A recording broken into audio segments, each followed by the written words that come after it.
देखो रिकॉर्डिंग का मैसेज किया, स्क्रीन शेयर। Yes ma'am.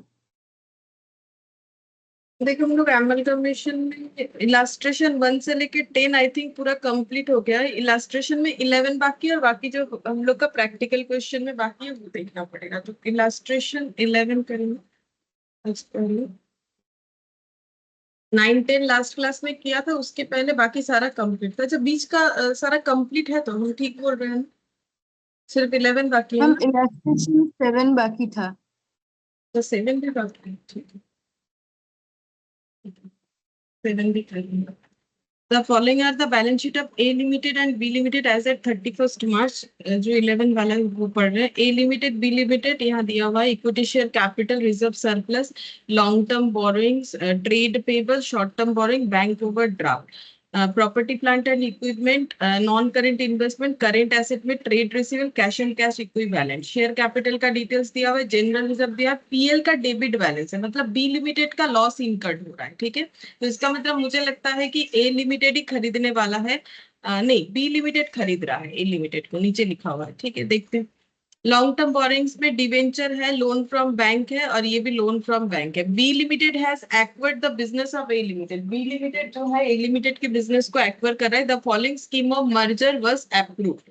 तो कैसे करके मर्ज होगा वो बोल रहा है। बोल रहा है कि bank agree to waive off loan of 60,000 of B limited. B limited का जो बैंक लोन है जो कि है 450, ठीक है। ये रहा लोन फ्रॉम बैंक, दोनों का ही है, ए का भी है बी का भी है। और बी लिमिटेड का जो बैंक लोन है उसमें से 60,000 का लोन बैंक वेव्ड करने वाला है। मतलब बी का शायद इंटरनल रिकंस्ट्रक्शन भी हो रहा है, तो इस वजह से, जैसे हम लोग इंटरनल रिकंस्ट्रक्शन तो ऑलरेडी पढ़ चुके हैं, हमें पता है कि क्या होता है। तो यहाँ पर जो बैंक है जिसको पैसा मिलने वाला है बी लिमिटेड से लोन का, वो 60,000 वेव्ड कर रहा है। तो हमें इसका एंट्री करना पड़ेगा, जैसे हम लोग इंटरनल रिकंस्ट्रक्शन में करते थे। तो 60,000 जो वेव्ड कर दे रहा है, छोड़ दे रहा है, वो हमारे लिए क्या हो जाएगा, मतलब बी लिमिटेड के लिए वो प्रॉफिट हो जाएगा, ठीक है।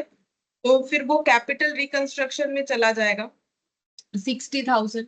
B will reduce its share to ₹10 per share. B अपने शेयर्स को 10 रुपए पर शेयर में रिड्यूस कर रहा है। तो बी का एक एक शेयर 100 रुपए वाला है, 100 रुपए वाले शेयर्स को 10 रुपए के शेयर्स में ट्रांसफर कर रहा है। एंड देन, और उसके बाद कॉन्सोलिडेट कर रहा है 10 such shares into 1 share of 100 each new shares. मतलब सीधा बात है, पहले पहले बी लिमिटेड जो है उसका एक शेयर कितने का था, एक शेयर था 100 रुपीज का।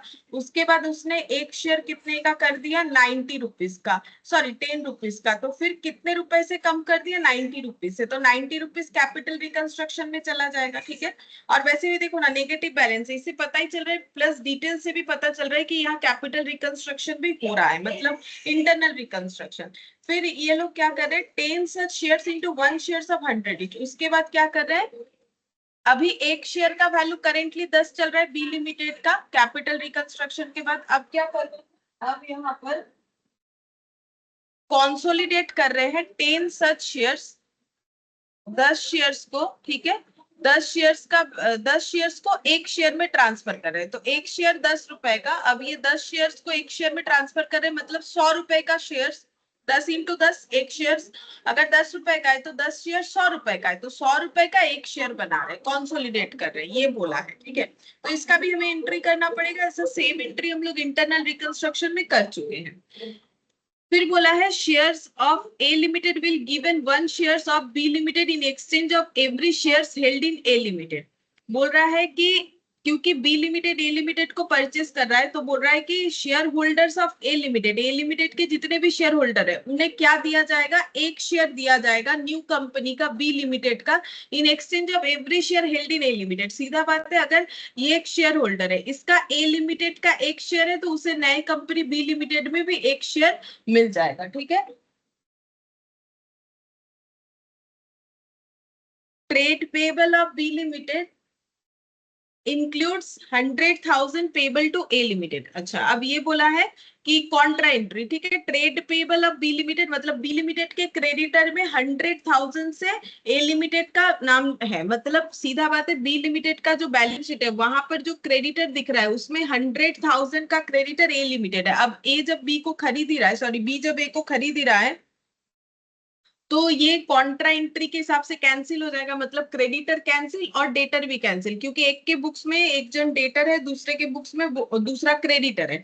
मतलब trade payable of B limited, मतलब बी लिमिटेड के बुक्स में ए लिमिटेड क्रेडिटर दिख रहा है, ठीक है, और ए लिमिटेड के बुक्स में बी लिमिटेड क्या दिख रहा है, डेटर दिख रहा है। अब अगर बी ए को परचेज कर रहा है, मतलब खरीद ले रहा है, तो फिर ये डेटर जो है मतलब बी थोड़ी ना खुद ही खुद को पैसा देगा, अब ये उसका हो जाएगा ना, तो ये खुद ही खुद को पैसा भी नहीं देगा। और ए लिमिटेड को, मतलब ए लिमिटेड के बैलेंस शीट में बी लिमिटेड डेटर है, मतलब बी लिमिटेड को पैसा मिलने वाला था ए लिमिटेड से, लेकिन अब बी खुद ही तो ए बन जा रहा है, तो वो खुद ही खुद से थोड़ी ना पैसा मांगेगा, तो वो कैंसिल आउट कर देगा। और क्योंकि बी से पैसा ए को मिलने वाला था, तो ऑपोजिटली बी को ए को पैसा देना था, जो कि अब नहीं देना पड़ेगा, क्योंकि वो खुद ही ए बन जा रहा है, मतलब ए का बिजनेस खरीद ले रहा है, तो कॉन्ट्रा एंट्री से ये कैंसिल हो जाएगा।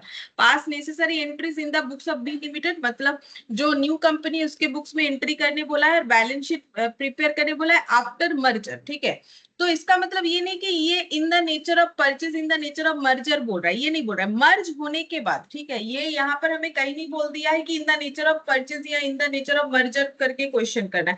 यहाँ पर मर्ज हो रहा है बिजनेस, ये बोल रहा है। अब ये in the nature of merger है कि नहीं वो हमें देखना पड़ेगा। तो मर्जर का क्या रूल्स था, मर्जर का रूल्स था हमारा 5। पहला है कि शेयर होल्डर्स जो है, इक्विटी शेयर होल्डर, उन्हें इक्विटी शेयर ही मिलना चाहिए, वो तो मैच हो रहा है, ठीक है। 5 जो कंडीशंस था, अगर तुम लोग कॉपी में देखोगे तो शेयर, इक्विटी शेयर होल्डर को कंसीडरेशन में इक्विटी शेयर ही मिलना चाहिए, जो कि हो रहा है, ठीक है। दूसरा क्या हो रहा है, सारे एसेट्स और लाइबिलिटीज टेक ओवर होने चाहिए, और वो भी बुक वैल्यू पे होने चाहिए, ठीक है।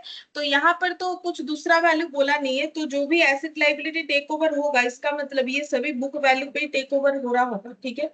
तो यहाँ पर देखते हैं नेक्स्ट क्या बोला है,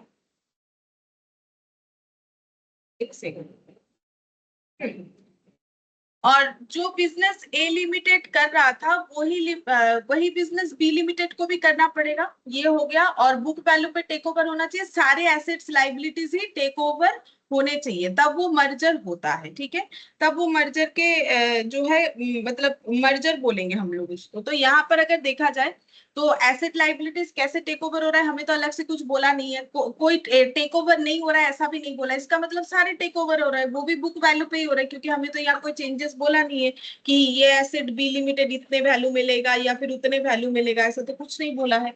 तो इसका मतलब, और यहाँ पर ये भी हो रहा है कि इक्विटी शेयर होल्डर को इक्विटी शेयर ही मिल रहा है, तो इसका मतलब ये वाला क्वेश्चन हमारा मर्जर का ही, ठीक है। तो यहाँ पर हम लोग जो परचेज कंसिडरेशन निकालेंगे, वहां पर बोल दिया है कि शेयर होल्डर्स को क्या मिलना चाहिए, कितना मिलना चाहिए, तो इसका मतलब ये नेट पेमेंट मेथड से ही हो जाएगा। तो सबसे पहले परचेज कंसिडरेशन निकालेंगे।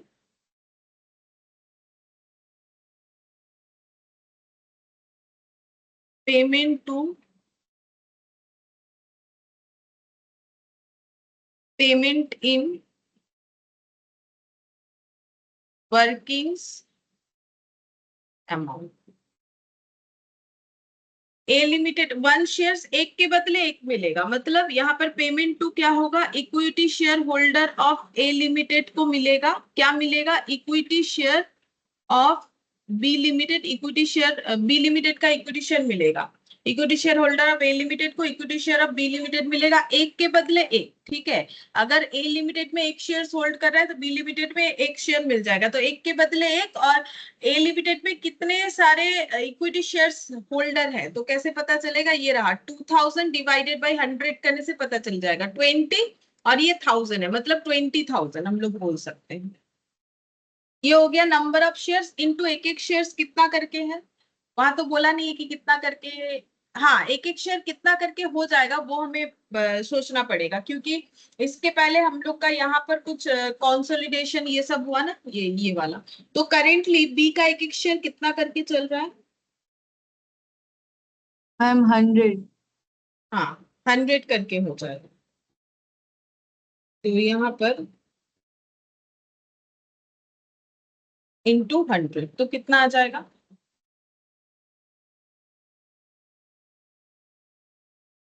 20 लाख, ठीक है। ये हो 20 लाख। जाएगा। हाँ, अब हम लोग एंट्री कर सकते हैं, किसके बुक्स में बोला है, बी के बुक्स में, तो जर्नल एंट्री बी के बुक्स में। फर्स्ट एंट्री हो जाएगा। डेट वेट जो है तुम लोग लिख लेना, ठीक है। डेट लिखना है तो हम लोग ये लिख सकते हैं, ये 31 मार्च वाला, इसके बेसिस पे सारा हो जाएगा। तो सबसे पहले बी लिमिटेड का लोन बैंक ने वेप्ट किया है 60,000, तो बी लिमिटेड को 60,000 का प्रॉफिट हो जाएगा। तो लोन कैंसिल हो गया, इंटरनल रिकंस्ट्रक्शन में हम लोग किए, तो लोन कैंसिल होने से लोन डेबिट हो जाएगा। तो लोन अकाउंट डेबिट,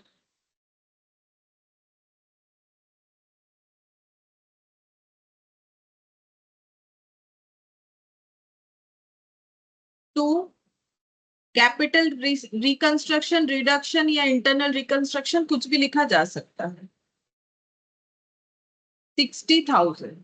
अच्छा, अब ये सारा एंट्री हम लोग इन 1000 में करेंगे, क्योंकि क्वेश्चन में वैसा ही है, तो फिर हमें जो है लिखने में आसानी रहेगा, ठीक है। तो इन 1000 में है, तो ये 60,000 हो गया। और नैरेशन तो लिखना ही पड़ेगा, बट अभी तो हम लोग नहीं लिखेंगे, ठीक है। आप लोग जगह रख दो, बाद में लिख लेना।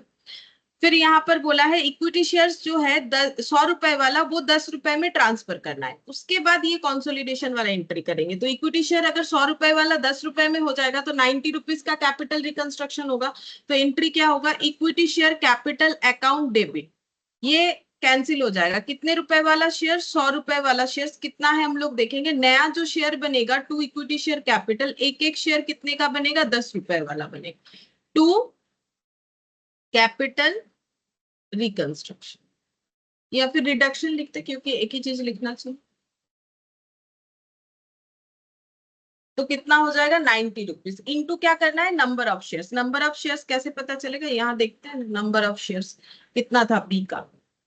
1000 डिवाइडेड बाई 100, 1000 डिवाइडेड बाई 100 करने से 10,000 हो जाएगा, ठीक है। तो ये हम यहाँ पर लिख देते हैं 10, क्योंकि 10 लिखेंगे तो मेरे लिए आसानी होगा ना, क्योंकि वो ऑटोमेटिकली इन 1000 बन जाएगा, इसीलिए ऊपर लिखवा दिया था। तो 100 इंटू 10, तो 1000 1000 ये वाला, ठीक है। तो और देख लो 1000 1000 ही हो रहा है, ये देखो 1000 1000, ठीक है।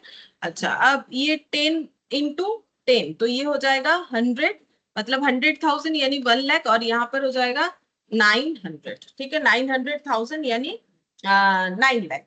तो 10 लाख से 1 लाख में ट्रांसफर हुआ, और 9 लाख का कैपिटल रिकंस्ट्रक्शन में एंट्री हो जाएगा। अब नेक्स्ट इन्होंने क्या किया, अपने जो शेयर्स थे 10 रुपए वाले, उसको 100 रुपए के शेयर में ट्रांसफर कर दिया फिर से, ठीक है। तो फिर क्या एंट्री होगा, अब फिर से equity share capital account debit हो जाएगा। कितने रुपए वाला, 10 रुपए वाला।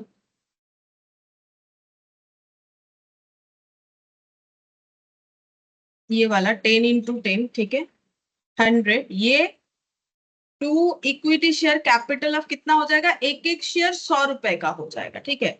एक एक शेयर 100 रुपए का होगा, लेकिन मुझे तो कैपिटल 100 ही रखना है, क्योंकि मुझे क्या करना है, मैंने यहाँ पर क्या कर लिया, छुट्टा कर लिया ना बेसिकली, कि मेरा पहले एक शेयर 10 रुपए का था, अब 10 शेयर जो है मुझे मतलब यहाँ पर कंसोलिडेशन कैसे हुआ है, 10 सच शेयर इंटू 1 शेयर, मतलब 10 शेयर्स का वैल्यू कितना है, 100 रुपए।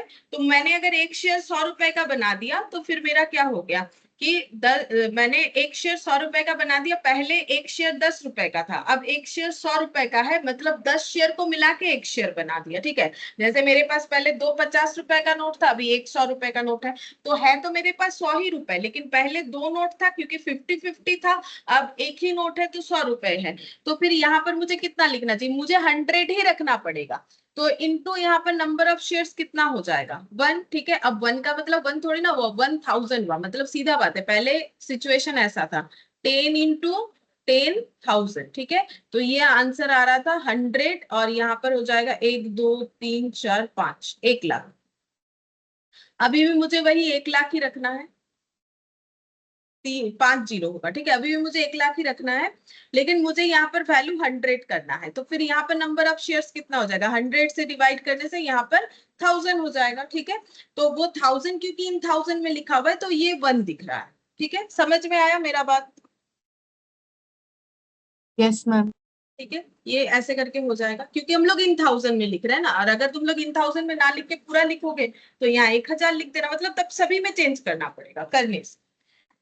अच्छा, अब इसके बाद अगर देखेंगे तो कैपिटल रिकंस्ट्रक्शन वाला कोई स्कीम नहीं था, ये परचेज कंसिडरेशन से रिलेटेड बात है, और ये जो है कॉन्ट्रा एंट्री है। उसके बाद हमें सिर्फ क्वेश्चन करने बोला है। तो अब हम लोग देखेंगे कि कैपिटल रिकंस्ट्रक्शन करके बी लिमिटेड को प्रॉफिट हुआ कि लॉस, और उससे हमें क्या करना पड़ेगा, जो पीएल का डेबिट बैलेंस है वो राइट ऑफ करना पड़ेगा, और बाकी बचे हुए अमाउंट को हम लोग कैपिटल रिजर्व में ट्रांसफर करते हैं, ठीक है। और हम लोग कैपिटल रिकंस्ट्रक्शन का जो बड़ा बड़ा क्वेश्चन करते थे वहां पर बहुत सारा चीज राइट ऑफ होता था, क्वेश्चन हमें बता देता था, बट यहाँ कुछ नहीं बोला है, तो सिर्फ क्या राइट ऑफ होगा, क्वेश्चन बोले या ना बोले, पीएल का debit balance obviously right of होता है, यानी 800। तो हमें 800 को राइट ऑफ करना है, पीएल डेबिट हो रखा है, राइट ऑफ करेंगे तो पीएल क्या हो जाएगा, क्रेडिट हो जाएगा, कितने से, 800 से। अब कैपिटल रिकंस्ट्रक्शन करके प्रॉफिट है या लॉस, 60 क्रेडिट हुआ है, 900 क्रेडिट हुआ है, तो 960 क्रेडिट हो गया, तो फिर प्रॉफिट ही है 960 का, ठीक है, क्रेडिट है ना, तो 960 का प्रॉफिट है।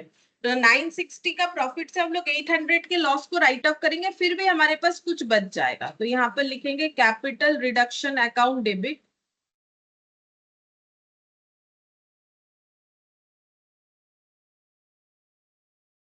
To profit, profit and loss तो लिखा है, अब बच कितना रहा है 160, तो ये कहां पर चला जाएगा, कैपिटल रिजर्व में जाता था, अगर याद है तो, याद तो होना चाहिए, यहाँ पर हो जाएगा 160, ये चला जाता है, बाकी बचा हुआ amount capital reserve.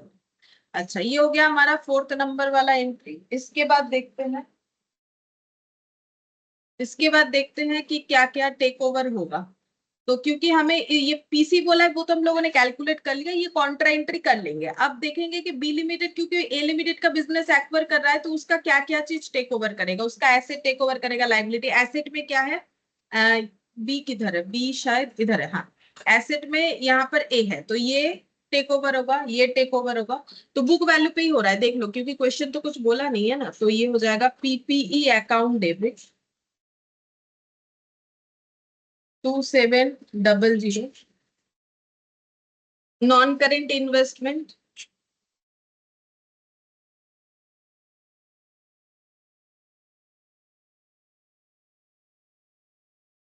700, trade receivable 400, cash and bank 250।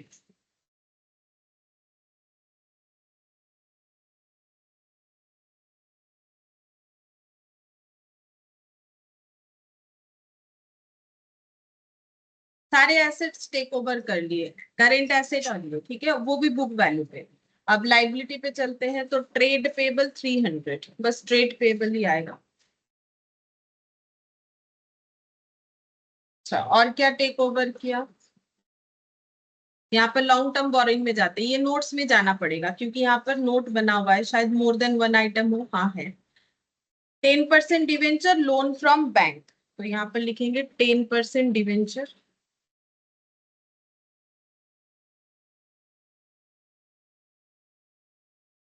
To loan from bank.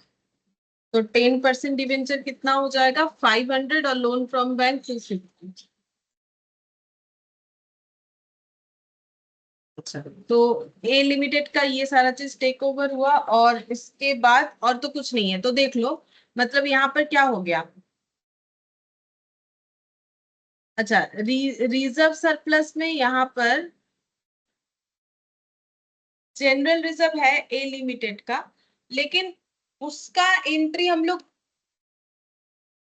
करेंगे, हाँ करेंगे, तो मर्जर है तो करेंगे ना, मर्जर याद करो, मर्जर का क्वेश्चन थोड़ा कम ही था हमारा, ज्यादा से ज्यादा परचेज का ही था, तो अगर मर्जर के रूल्स में जाके देखोगे तो सारे चीज टेक ओवर होते हैं, ये देखो, इंक्लूडिंग जो रिजर्व है वो भी टेक ओवर होता है, दिखा देते हैं।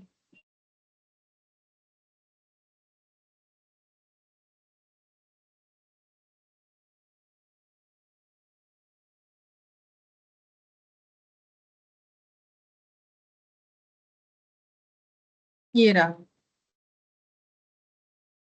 merger.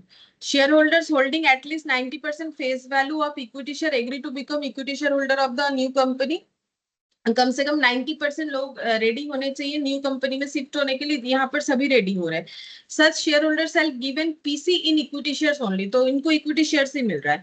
New company shall take over all asset and liabilities, सारे एसेट लाइबिलिटीज टेक ओवर होने चाहिए। तो अभी देखो मैंने सारे एसेट्स दिखा दिए, टेक ओवर हुआ, लाइबिलिटीज भी हुआ, इंक्लूडिंग रिजर्व भी होगा, वो भी दिखा देते हैं, मतलब लाइबिलिटी में यहाँ रिजर्व भी आ जाएगा। न्यू कंपनी सारे एसेट लाइबिलिटीज बुक वैल्यू पे लेके, अभी सारा एंट्री हम लोगों ने बुक वैल्यू पे किया, कैरी ऑन सेम बिजनेस होना चाहिए। ये देखो सन्ड्री एसेट अकाउंट डेबिट, और यहाँ पर जो है जनरल रिजर्व, ये इधर अगर प्रॉफिट या लॉस हुआ तो ये रहा, ये रिजर्व अलग है, ठीक है। ये रिजर्व कौन सा है, जो रिजर्व टेक ओवर होगा बुक वैल्यू पे। और ये रिजर्व क्या था, जनरल रिजर्व, की डीलिंग्स में हमारा प्रॉफिट या लॉस हो रहा है उसके ऊपर डिपेंड करके मर्जर मेथड में हमें जनरल रिजर्व को डेबिट या क्रेडिट करना पड़ता है। जैसे परचेस मेथड पे हम लोग गुडविल और कैपिटल रिजर्व का यूज करते हैं, ठीक है। तो यहाँ पर रिजर्व भी हम लोग टेक ओवर करेंगे। टू जनरल रिजर्व है तो हम जनरल रिजर्व ही लिख देते हैं, यहाँ पर जनरल रिजर्व है 1000। तो इससे पता चल रहा है ये हम लोग मर्जर मेथड ही कर रहे हैं, क्योंकि क्वेश्चन हमें इसी तरीके से बोल रखा है। और उसके बाद क्या लिखेंगे, to liquidator of A limited. तो लिक्विडेटर को कितना देना पड़ेगा, अभी परचेस कंसिडरेशन निकाला, अब इसको अगर इन 1000 में लिखेंगे तो कैसे लिखेंगे, कितना लिखना पड़ेगा, 1000 से डिवाइड करने से कितना आ जाएगा, उतना ही 2000 2000 लिखना पड़ेगा, ठीक है। तो इसको हम लोग लिख देंगे, क्योंकि इन 1000 में लिख रहा है तो इसको हम लोग लिखेंगे 2000। अब चेक करेंगे कि डीलिंग्स में हमारा प्रॉफिट हुआ कि लॉस हुआ। कैसे चेक करेंगे, पहले ये सारे एसेट्स को टोटल करो, फिर यहां से यहां तक सारे लाइबिलिटीज को टोटल करो, और चेक करते हैं कि नेट एसेट कितना हो रहा है। तो ये देखो 2700 प्लस 700 प्लस 650, तो ये हो जाएगा 4050। और यहाँ पर हो गया 500 300 800 800, और ये हो गया 2050। तो माइनस करते 2050, तो 2000 ही आ रहा है। देखो ये 2050 आ रहा है, सॉरी ये 2050। तो हम लोगों का नेट जो एसेट आ रहा है वो 2000 आ रहा है, और हम लोगों ने 2000 लेके 2000 ही दिया। तो इस बिजनेस डीलिंग्स में हमारा क्या हुआ, ना तो प्रॉफिट ना तो लॉस, कुछ भी नहीं हुआ, ठीक है। इक्वल हो गया ना, जितना एसेट हमें मिला उतना ही हम लोगों ने पेमेंट किया, ठीक है। अच्छा अब नेक्स्ट हम लोग इसमें क्या करेंगे, लिक्विडेटर को जो देना है वो देंगे। तो लिक्विडेटर को क्या मिलेगा, इक्विटी शेयर। क्या एंट्री होगा, कितना नंबर था, 6 नंबर। Liquidator of A limited to equity share capital. Equity share capital 2000, ये हो जाएगा। अच्छा बस इसके बाद तो और कुछ नहीं, ये कॉन्ट्रा एंट्री बचा, वो करने से कंप्लीट हो जाएगा ये वाला कॉन्ट्रा एंट्री। कॉन्ट्रा एंट्री में हमेशा वही होता है, लाइबिलिटी खत्म और एसेट भी खत्म, ठीक है, सेम अमाउंट से।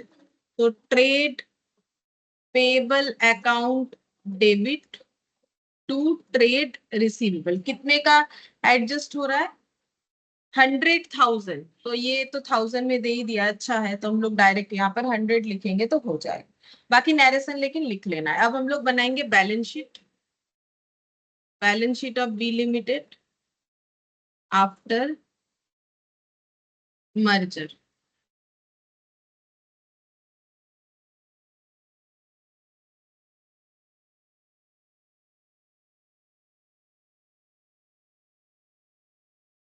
पर्टिकुलर्स,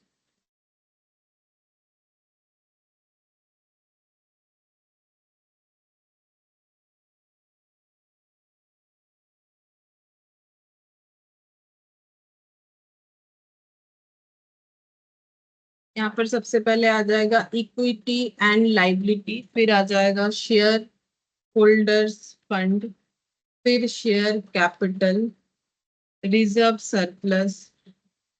अच्छा देख लेते हैं एक बार फिर भी, ये सब कॉमन होता है, लिख दिया मैंने, हाँ। Non current liability long term borrowing, non current liability उसमें long term borrowing, current liability trade payable था, short term borrowing bank overdraft, short term borrowing, short term borrowing, ये हो जाएगा total asset side, sorry total liability side. Asset assets में लिखेंगे non current asset और current asset. Non current asset में PP, non current investment, PPE और non current investment. और ये 1 दे देंगे। 2 में लिखेंगे करेंट एसेट। करेंट एसेट में ट्रेड रिसीवेबल था, cash and cash equivalent, cash and cash equivalent. ये हो गया, शॉर्टकट में लिखने से जल्दी हो जाएगा। ठीक है, अब हम लोग एक एक करके नोट्स बनाते हैं। Share capital, reserve surplus, long term borrowing, trade payable, ये 5th दे दिया यहाँ पर, 6, 7, 8 और 9। तो सबसे पहले नोट 1,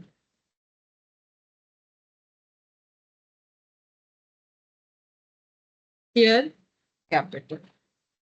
अच्छा, अब शेयर कैपिटल तो हम लोग किसका बैलेंस शीट बना रहे हैं? बी का, क्योंकि बी ने एक्वायर किया है ए को। तो बी का पहले से शेयर कैपिटल कितना था? इतना। ठीक है, मतलब अगर हम लोग नंबर ऑफ शेयर्स में देखें तो कितना हो जाएगा? इसको 100 से नहीं, ये नहीं रहा ना अभी। देखो बी का भी तो ये नहीं रहा, क्योंकि बी का तो कंसोलिडेशन, इंटरनल रिकंस्ट्रक्शन काफी कुछ हुआ है, तो यहां से मिलेगा हमें। देखो बी का शेयर अगर देखे तो ये 1000 वाला हट गया। ठीक है, उसके बाद नया 100 बना, फिर वो 100 में अटके अभी करेंटली इतना बन रहा है, मतलब 1000 शेयर 100 रुपए वाला ये है। ठीक है, 1000 शेयर 100 रुपए वाला ये बी के पास अभी ऑलरेडी है। और उसने ए को जब एक्वायर किया तो ए के इक्विटी शेयर होल्डर वाले को कितने शेयर्स दिए? 20,000 शेयर्स दिए। मतलब अगर हम लोग 20,000 में बोले तो 20,000 शेयर्स दिए। तो 20,000 शेयर्स और उसका खुद का शेयर्स पहले से कितना था?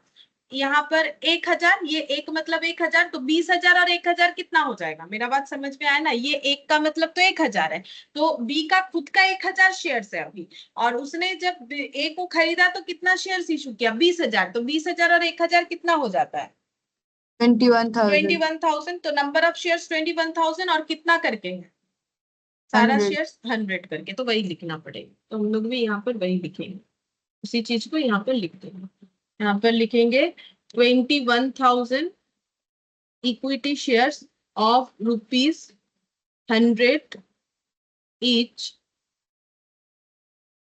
फुल्ली पेड है सारे शेयर्स। और यहाँ पर लिखना पड़ेगा आउट ऑफ एबव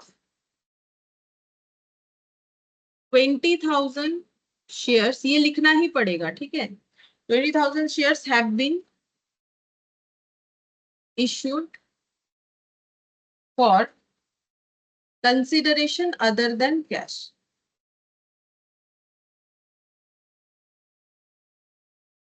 क्योंकि कैश थोड़ी ना मिला।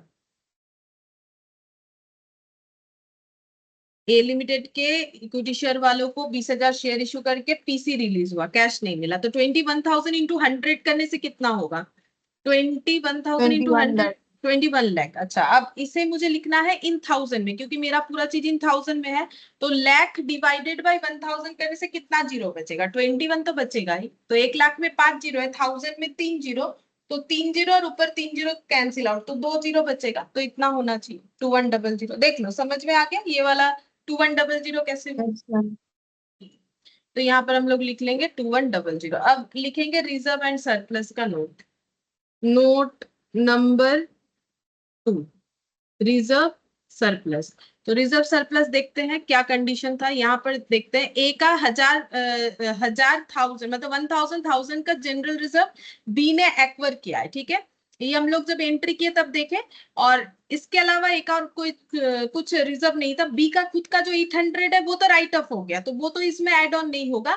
लेकिन एक कैपिटल रिजर्व क्रिएट हुआ, कैपिटल रिकंस्ट्रक्शन करके, वो ऐड होगा। तो फिर यहाँ पर रिजर्व सरप्लस में हमें कैसे लिखना है? तो रिजर्व सरप्लस में हम लोग यहाँ पर लिखेंगे जनरल रिजर्व जो ए का था। ठीक है, अगर ए लिमिटेड नहीं भी लिखते हो तो भी चलेगा। वो एक्वायर किया है 1000, और कैपिटल रिजर्व क्रिएट हुआ कितना हुआ बोल सकते हो? रिकंस्ट्रक्शन से उतना यहाँ पर एड ऑन हो जाएगा। एक बार देख के 100 मैम कितना बोला? 100 नहीं 100 तो नहीं, 160 ऐसा कुछ था मुझे लग रहा है। कैपिटल रिजर्व ये रहा 160।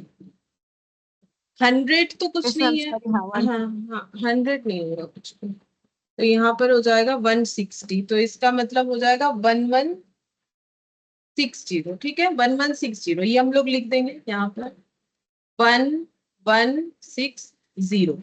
अच्छा, अब long term borrowing, long term borrowing में ये दोनों का दिया हुआ है, तो ए का ये दोनों ही टेक ओवर हुआ है, अगर एंट्री में देखोगे तो 500 250 दोनों ही टेक ओवर हुआ है, लिख देते हैं नोट नंबर 3, ठीक है।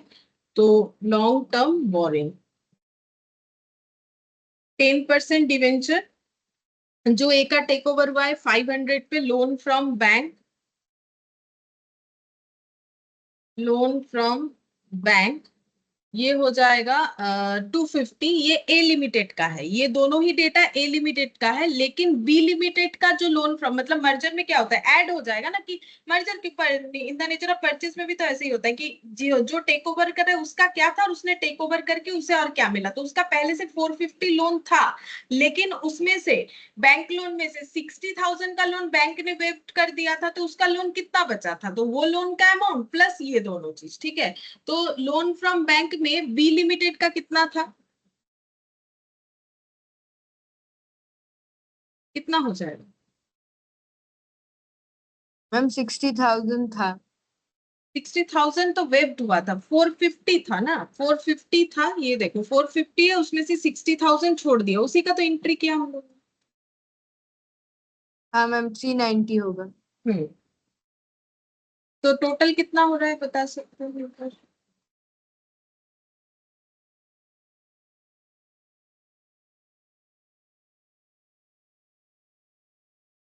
1140। 1140, ठीक है, ये हो जाएगा 1140।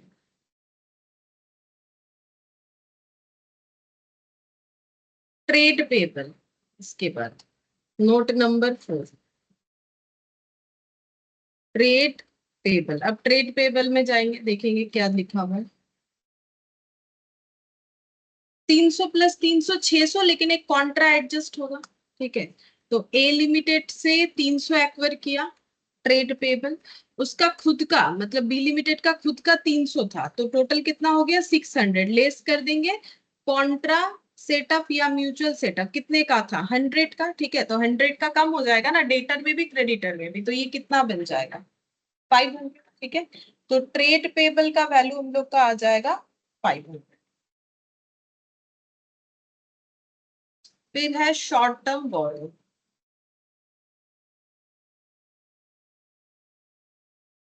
शॉर्ट टर्म बोरिंग, ठीक है, शॉर्ट टर्म बोरिंग में देखते हैं क्या दिया हुआ था।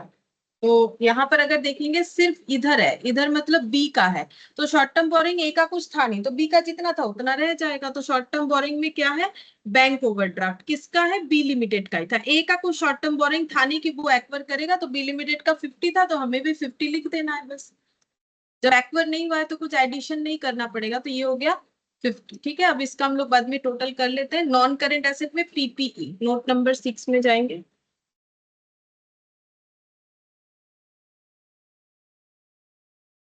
पीपी का देखते हैं क्या बोला है, पीपी का तो नोट नहीं है, तो ये दोनों का एडिशन करने से ही होगा 2700 और 850।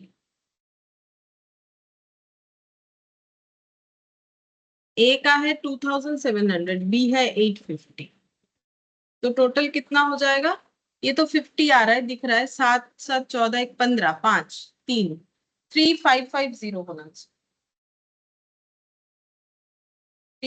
3550। नॉन करेंट इन्वेस्टमेंट,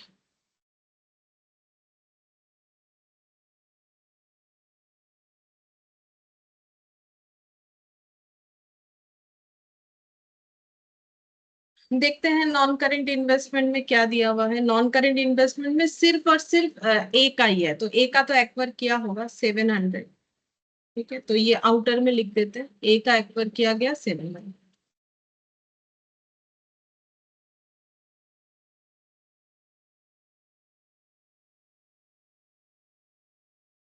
ठीक है। अब 700 हम लोग कर देंगे यहाँ पर ऐड। अच्छा, 8th में है trade receivable,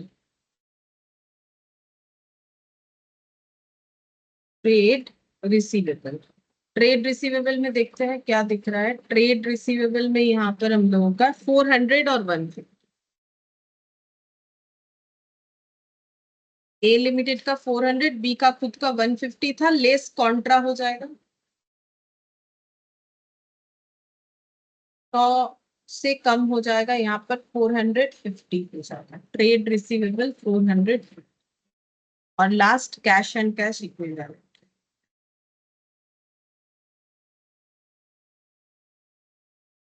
cash and cash equivalent इसमें क्या है देखती हूँ।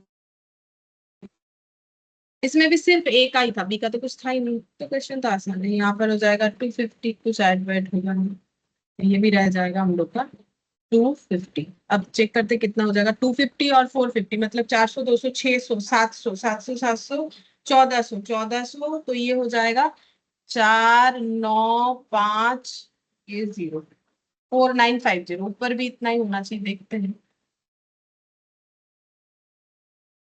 2100 प्लस 1160 हाँ 1140। मैम मैच हो गया।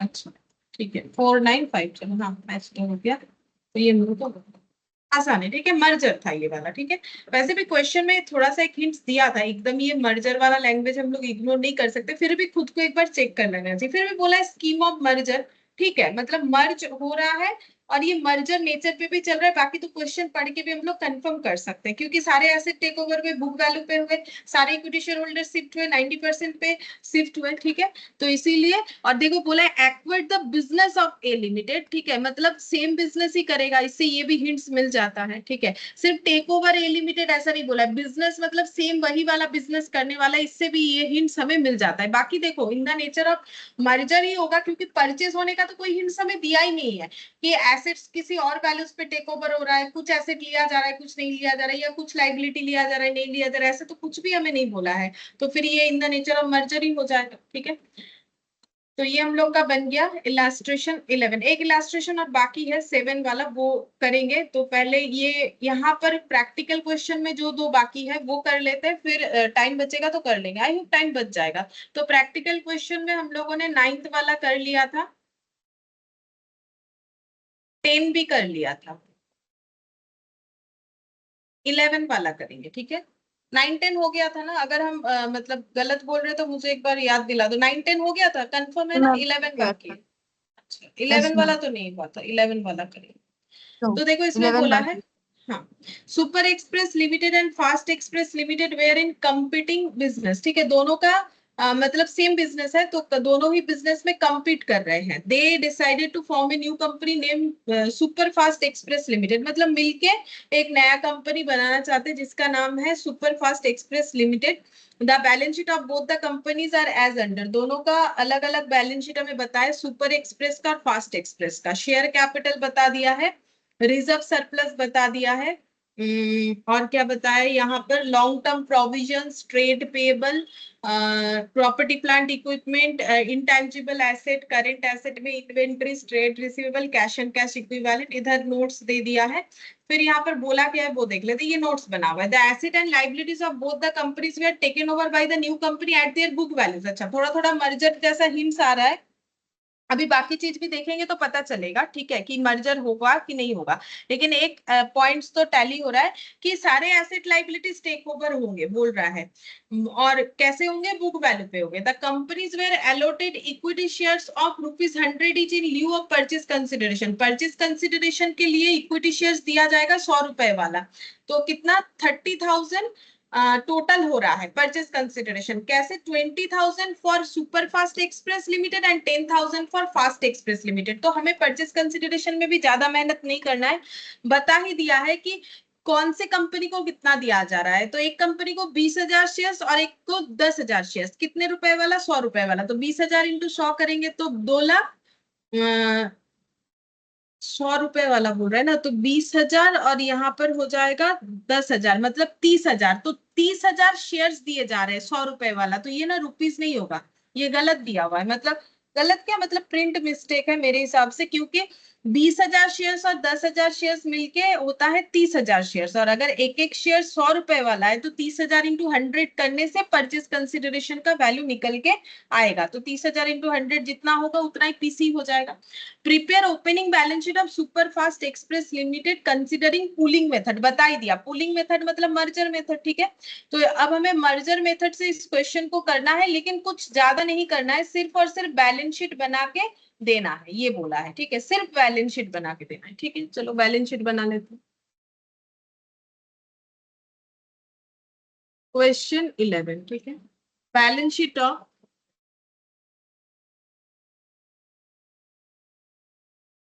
Super fast express limited.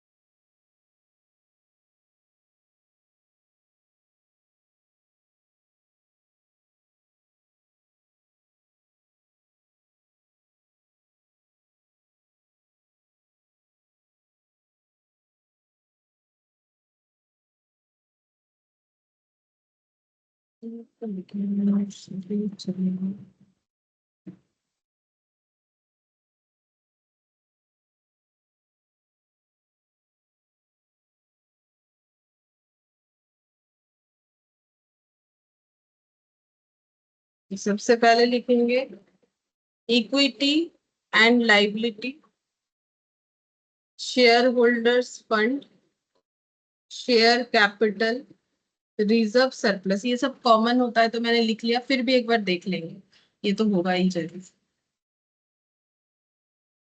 Share capital, reserve surplus, फिर नॉन करेंट लाइबिलिटी में long term provision,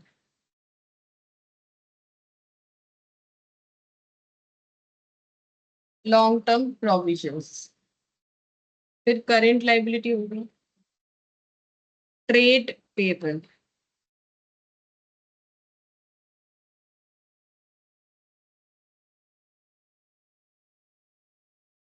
asset side, sorry liability side closed.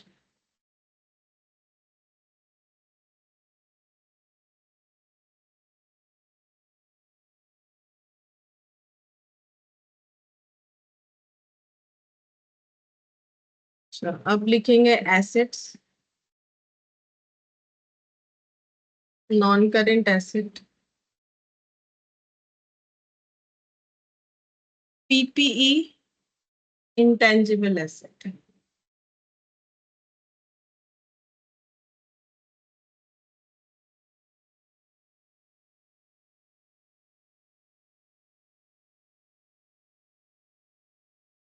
Current asset, current asset में क्या क्या है? Inventory, trade receivable, cash and cash equivalent. Inventory, trade receivable, cash and cash equivalent.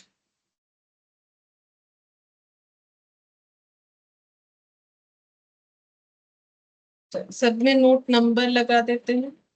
Share capital, reserve surplus, long term provision, trade payable, PPE, intangible asset, inventory, trade receivable, cash and cash.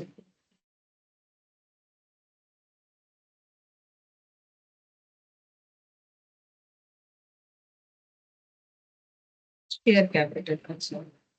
तो यहाँ तो कोई entry वेंट्री नहीं हुआ है, हमें खुद से समझ के सारा चीज लिखना पड़ेगा। तो पहले हम शेयर कैपिटल में जाते हैं। तो ये दोनों कंपनी आपस में मर्ज हो रहा है, तो इनका शेयर कैपिटल जो है मतलब ये मर्ज हो रहा है बोल के, एक्चुअली इन इन दोनों कंपनियों को एक नया कंपनी ले रही है, जो कि ये लोग खुद ही बना रहे हैं, ठीक है।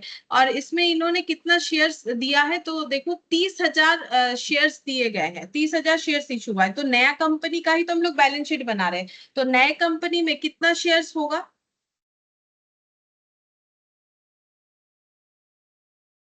बोलो, ये जो इतने शेयर कैपिटल है, इसको किस तरीके से मैनेज किया गया है? इतने शेयर्स को इतना शेयर्स दे दिया गया है, तो बोलो कितना होगा शेयर कैपिटल? 30 लाख होगा। हाँ, 30,000 इंटू 100, 30 लाख होगा न्यू कंपनी का शेयर्स। तो यहाँ पर लिखेंगे अच्छा ऐसे लेकिन लिखना पड़ता है, ठीक है। इशू सब्सक्राइब हम हर जगह पे लिखे तो नहीं है, बट लिखना पड़ता है। जैसे इंटरनल रिकंस्ट्रक्शन में भी लिखना है तो इसमें भी लिख देना चाहिए। एंड पेड अप, ये लिखने से लिखना चाहिए, नहीं तो इस पे मार्क्स कट जाता है, ठीक है। तो शेयर कैपिटल में ऐसे ऑथराइज्ड भी लिख लेना चाहिए। ऑथराइज्ड तो ये यही हम लोग का ऑथराइज्ड है, तो इसमें ये भी जोड़ सकते हैं हम लोग। ये लिख लेना बेटर होता है। Authorised, issue, subscribe and paid up 30,000 equity share at the rate of 100 each, तो हो जाएगा 30 का। तो ये लिख देंगे यहाँ पे। रिजर्व सरप्लस, तो क्योंकि मर्जर है तो सारे रिजर्व सरप्लस भी टेक ओवर हुए होंगे, तो देखते हैं रिजर्व सरप्लस का क्या कंडीशन। ये रहा रिजर्व सरप्लस, तो कितना हो जाएगा अगर हम लोग टोटल देखें तो ये 1,60,000, 1 लाख, मतलब ये 1 लाख और ये 2,60,000, मतलब रिजर्व सरप्लस होना चाहिए टोटल 3,60,000, है ना। अब लिखेंगे कैसे, दोनों लिख के ऐड करके दिखाना पड़ेगा, तो यहाँ पर लिखते हैं ऐड करके, तो 3,60,000 आएगा, दिख ही रहा है। क्योंकि मर्जर है तो सारे एसेट्स, सारे लाइबिलिटीज एसेट टेक ओवर होते तो उसमें जो है रिजर्व भी होता है, अभी दिखाया, ठीक है। Note number 2, reserve and surplus, तो क्या क्या है नाम देख लेते हैं। सबसे पहले है इंश्योरेंस रिजर्व,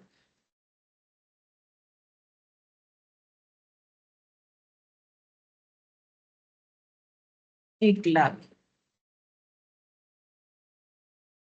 अच्छा, इसके बाद है employee profit sharing reserve 60,000, employees profit sharing reserve, ये सब स्टैट्यूटरी रिजर्व है। अगर हमें एंट्री करने बोलता तो ये सब स्टैट्यूटरी रिजर्व है। 60,000 employee profit sharing reserve, reserve account 1 lakh, surplus 1 lakh, reserve 1 lakh, surplus 1 lakh, तो टोटल 3,60,000। तो ये लिख दिया मैंने पहले। अच्छा, रिजर्व के बाद आ जाएगा लॉन्ग टर्म प्रोविजन,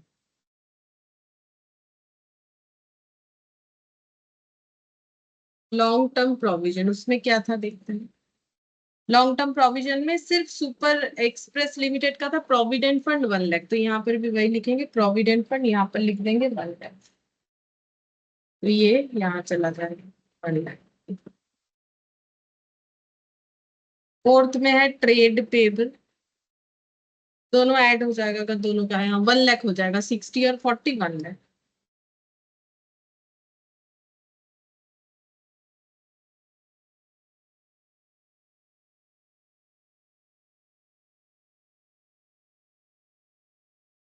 सिक्सटी और 40। अच्छा, इसमें नाम लिखना पड़ेगा, नहीं तो समझ में कैसे है। सुपर फास्ट एक्सप्रेस और फास्ट, सुपर एक्सप्रेस और फास्ट एक्सप्रेस, तो एस और एफ, 60 और 40।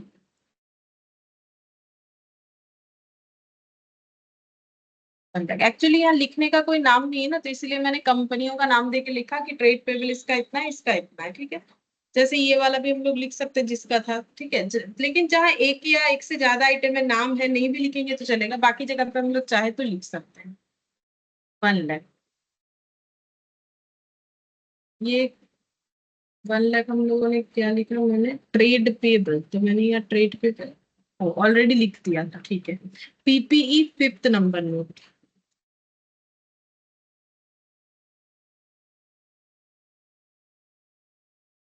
पीपीई। पीपी में देखते हैं क्या है, 14 लाख है और 11 लाख, 14 लाख और 11 लाख।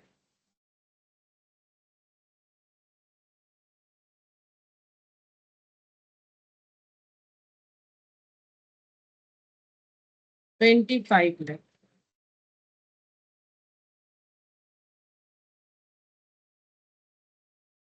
तो पीपी का कुछ डिस्क्रिप्शन तो था, ये नोट्स बना हुआ है ना, तो वो लिखना पड़ेगा। अगर डिस्क्रिप्शन हाँ है, लिखना पड़ेगा, लैंड बिल्डिंग प्लांट मशीनरी, ये इसमें भी 25 लाख ही आएगा, लेकिन मुझे पूरा नाम लिखना पड़ेगा अगर नाम अवेलेबल है तो। नोट बना हुआ था। तो लैंड एंड बिल्डिंग 10 लाख और 6 lakh. Land and building S का और एफ का 10 लाख और 6 लाख। लैंड एंड बिल्डिंग के बाद plant and machinery 4 lakh 5 lakh. Plant and machinery 4 lakh 5 lakh.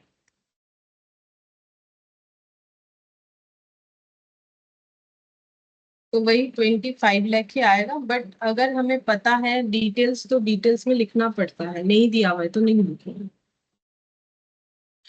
25 lakh.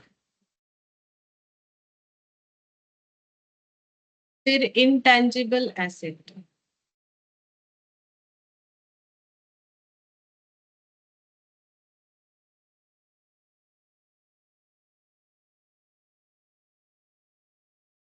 देखते हैं इंटेंजिबल एसेट में है, सिर्फ यहाँ डिटेल्स दिख रहा है। गुडविल है, वो भी एक ही कंपनी का है। ठीक है, तो गुडविल आई थिंक फास्ट का है ये। 1 लाख। 1 लाख यहाँ पर लिखना पड़ेगा। Inventory.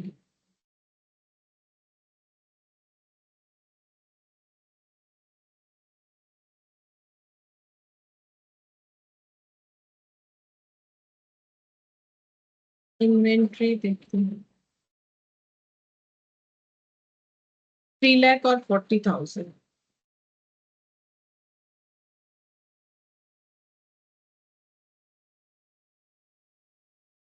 3 lakh 40,000।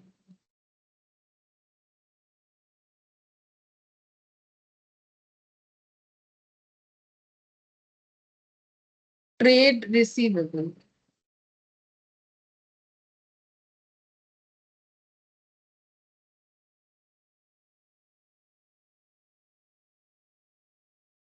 Trade receivable 2 lakh 40 और 40।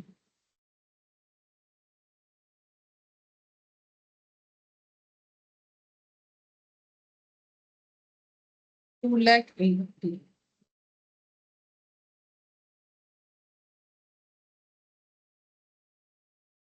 Cash and cash equivalent.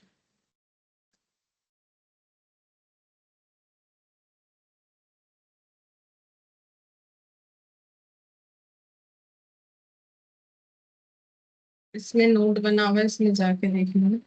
Cash at bank, cash in hand.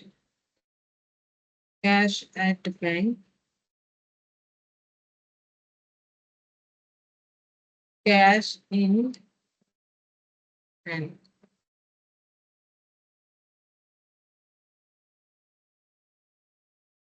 2 lakh 20 10,000।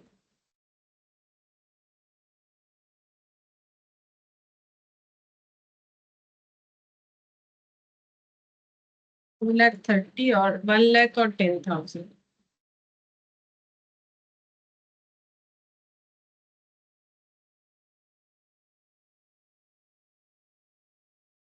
1 lakh 10,000। और टोटल, अच्छा इसको आउटर में लिखते हैं 2 लाख 30, और इसे भी आउटर में।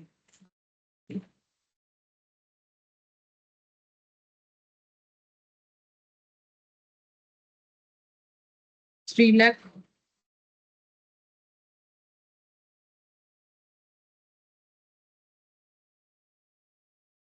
अब बैलेंस शीट को ऐड करना है, तो देखते हैं कितना आता है। 1 1 2 3 और 5 लाख 60, 35 लाख 60 यहाँ तो दिख रहा है मुझे। एसेट साइड का टोटल करना। यस मैम, मैच हो गया। अच्छा, तो 35 लाख 60 मैच हो गया है, तो मैंने लिख दिया। ठीक है, 35 लाख 60,000 ये आंसर आ रहा है। तो ये कितना आसान था। मर्जर बोला था, कुछ नहीं, सारे एसेट लाइबिलिटीज को ऐड ऐड करके लिखना है। मर्जर में तो आसान है, कुछ भी चेंज नहीं होता है, बुक वैल्यू में ही रहता है। जितने जो बुक वैल्यू में रहता है तो हमें कोई चेंजेस देखने का जरूरत नहीं पड़ता है। ठीक है, ऊपर से सभी चीज टेक ओवर होते हैं, तो सारे रिजर्व वगैरह भी ऐड हो जाते हैं, बस ऐड करके सही तरीके से प्रेजेंटेशन के साथ लिखते हैं। अच्छा, अब ये 12 वाला ये बाकी था, और 13 वाला हम लोगों ने कर लिया था। ठीक है, अब 12 वाला करेंगे, question number 12।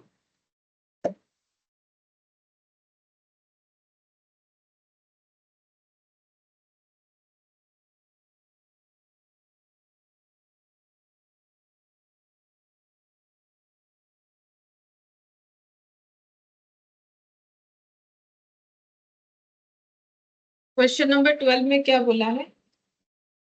The following were the balance sheet of P Limited and V Limited as on 31st of March. Equity and liability shareholders fund में शेयर कैपिटल है, रिजर्व एंड सरप्लस है, non current liability, long term borrowing, trade payable. ठीक है, फिर next क्या बोला है? Short term provision है, नॉन करेंट एसेट है, करेंट एसेट है जिसमें नॉन करेंट में पीपी है, इसमें है inventories, trade receivable, cash and cash equivalent. नीचे नोट्स बना हुआ है डिटेल्स में, यहाँ पर देखते हैं बोला क्या, इतना बड़ा है।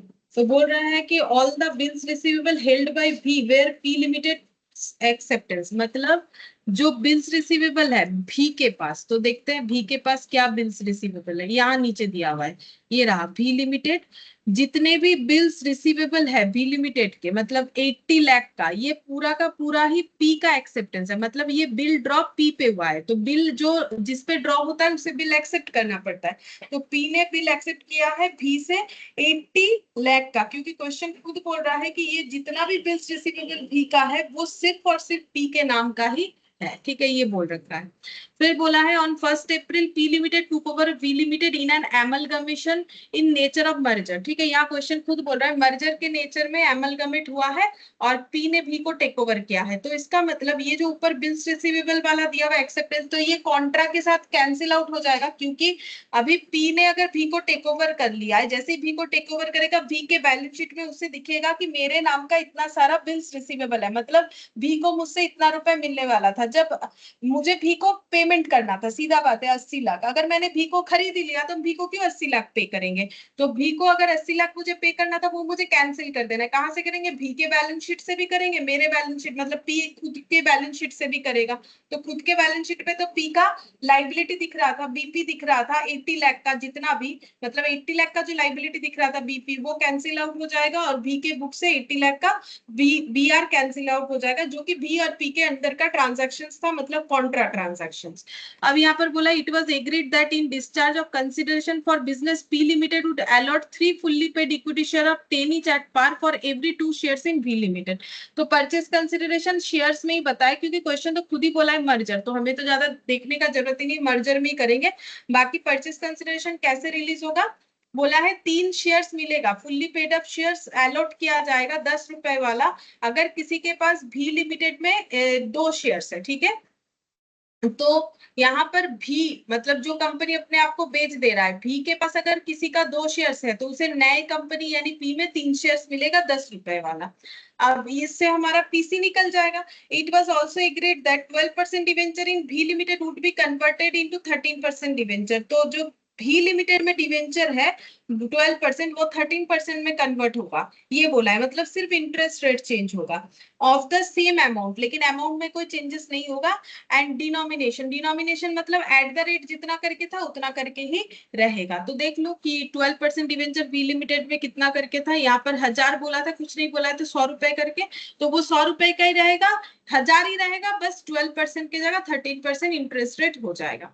अब यहाँ पर डिटेल्स दिया है ट्रेड रिसीवेबल, ट्रेड पेबल का, यहाँ पर बीपी दे दिया है पी लिमिटेड का, तो इसमें से ये बीपी में से 80 लाख का बीपी जो है ना वो भी से भी ने इसके ऊपर ड्रॉ किया, ये और ये कैंसिल आउट हो जाएगा, बाकी रह जाएगा। अच्छा, expenses of amalgamation 1 lakh were borne by P limited, जो कि करना चाहिए था तो भी कोई, तो एक्सपेंसेस जो है इन द नेचर ऑफ मर्जर वाला क्वेश्चन कर रहा है, और एक्सपेंसेस कौन बियर कर रहा है? जो परचेजिंग कंपनी, तो इसका एंट्री क्या होगा मैंने बताया था। फिर यहाँ पर बोला you are required to pass journal entries in the books of P limited, मतलब जो एक्वायरिंग कंपनी है उसके बुक्स पे एंट्री करने बोला है, और बोला है prepare P limited balance sheet immediately after the merger, merger होने के बाद बैलेंस शीट भी बना के देना है। तो सबसे पहले journal entry in the books of P limited, तो journal entry in the books of P limited. ठीक है, तो in the nature of merger होगा, पी लिमिटेड के बुक्स में हमें एंट्री करना है।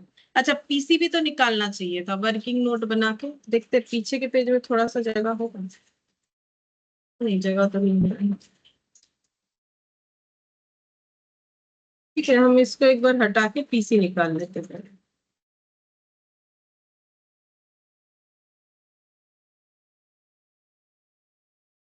कैलकुलेशन ऑफ पीसी, ठीक है, payment to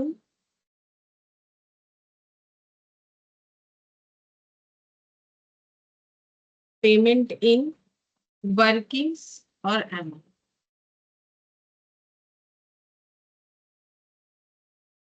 equity share holder of B limited को मिलेगा equity shares of P limited. कितना मिलेगा यहाँ पर बताया था,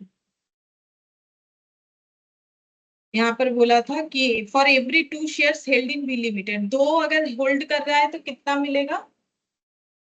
पता चला गया,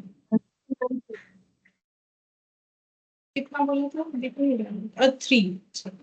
दो थ्री के बाई टू। बदले 3, हाँ 2 के बदले 3 तो 1 के बदले 3/2।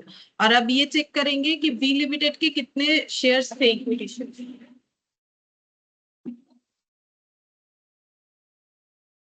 6000 लाख डिवाइडेड बाई ये कितना करना पड़ेगा, कुछ नहीं बोला है तो कितना करेंगे, एक एक शेयर 10 रुपए माना जाता है इक्विटी शेयर्स का, तो नंबर ऑफ शेयर्स कितना हो जाएगा 6000 डिवाइडेड बाई 10 करने से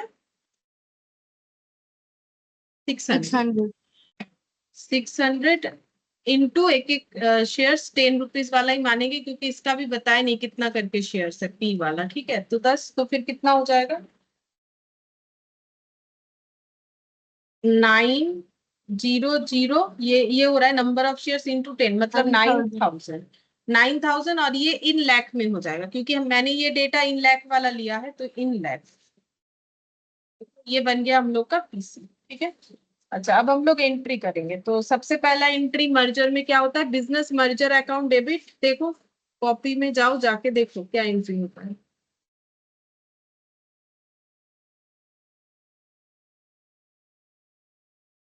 business merger to liquidator of, क्या हो जाएगा old company B. Business merger, अच्छा यहाँ लिखना पड़ेगा इन द बुक्स ऑफ जो है पी लिमिटेड, ठीक है लिख देते हैं।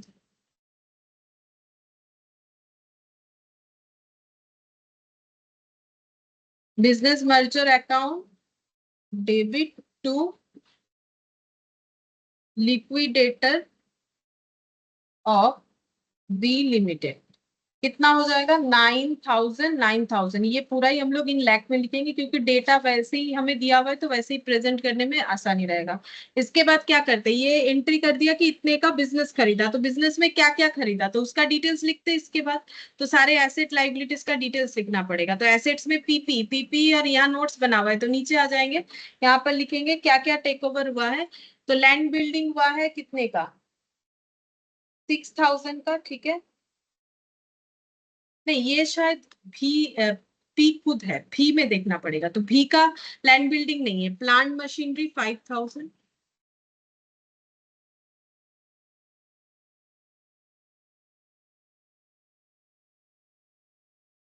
इधर में लिखा हुआ है तो मुझे इधर वाला सारा डेटा लेना चाहिए। Furniture fixture 1750, 1750। अच्छा और ये हो गया पीपी। करेंट एसेट में इन्वेंट्रीज 4041,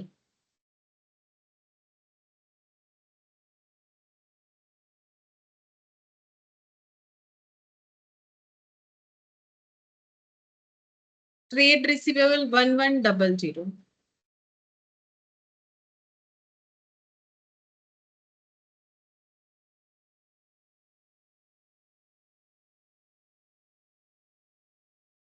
अच्छा ट्रेड रिसीवेबल में लेकिन बाइफर्केशन है, यहाँ पर देख लेना चाहिए। ट्रेड रिसीवेबल में है ट्रेड डेटर और बिल्स रिसीवेबल, तो ये दोनों हमें अलग से लिखना पड़ेगा। ऐसा और एक क्वेश्चन भी आया था, वहां पर भी हम लोगों ने सेम चीज किया था, यहाँ भी हमें जितना डिटेल्स में जो भी मिलेगा हमें करना पड़ेगा। ट्रेड डेटर है 1020 और बिल्स रिसीवेबल है 80। डेटर और क्लियर,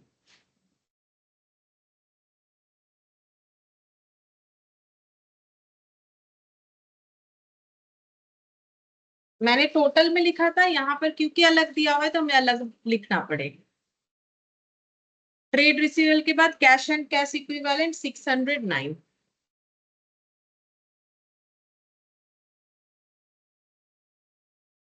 अच्छा ये सब एसेट कंप्लीट हो गया, अब लाइबिलिटीज। लाइबिलिटीज भी तो सारा टेक ओवर होता है इंक्लूडिंग रिजर्व। तो यहाँ पर रिजर्व सरप्लस में नोट नंबर 2 में जाएंगे। ये रहा। अब भी का देखना है, सिक्योरिटीज प्रीमियम नहीं है। Foreign project reserve 310, foreign project reserve मैंने शॉर्ट में लिख दिया 310। General reserve 3200।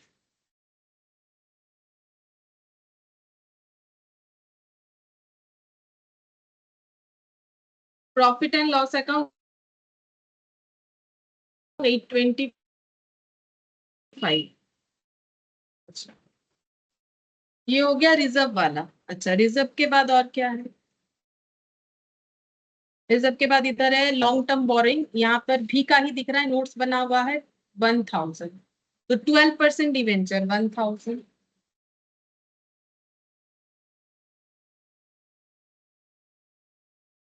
और क्या है? करेंट लाइबिलिटी में trade payable 463, short term provision 702। इसमें भी डिटेल्स है, ट्रेड पेबल में भी डिटेल्स है।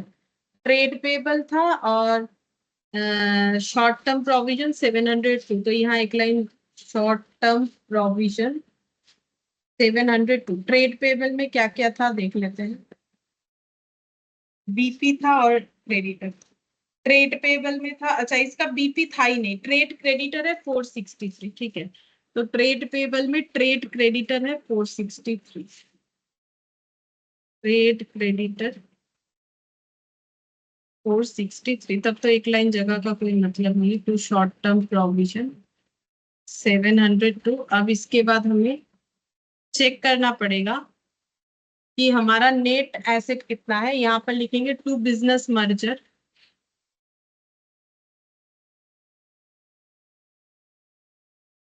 ये सारे एसेट लाइबिलिटीज टेक ओवर के बदले में 9000 रुपीज का इक्विटी शेयर दिया। तो चेक करेंगे प्रॉफिट है कि लॉस। पहले ये सब ऐड करेंगे, एसेट कितना हो रहा है 5000, 1750, 4041, 1020, 80, 609।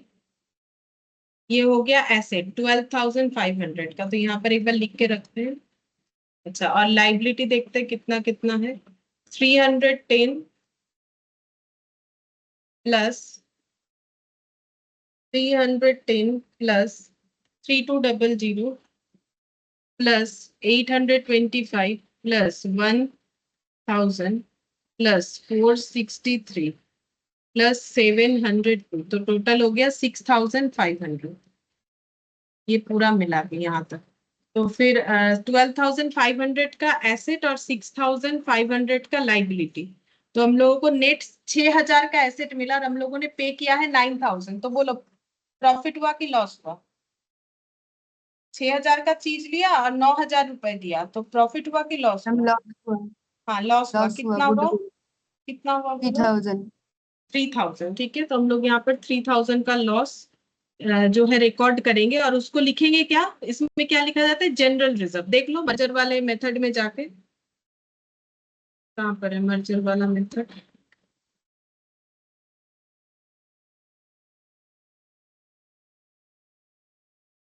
ये रहा जनरल रिजर्व, या रिजर्व लिख सकते हैं। जनरल रिजर्व लिख सकते हो तो हम जनरल रिजर्व ही लिख देते हैं। ठीक है, तो ये जनरल रिजर्व लिखेंगे 3000।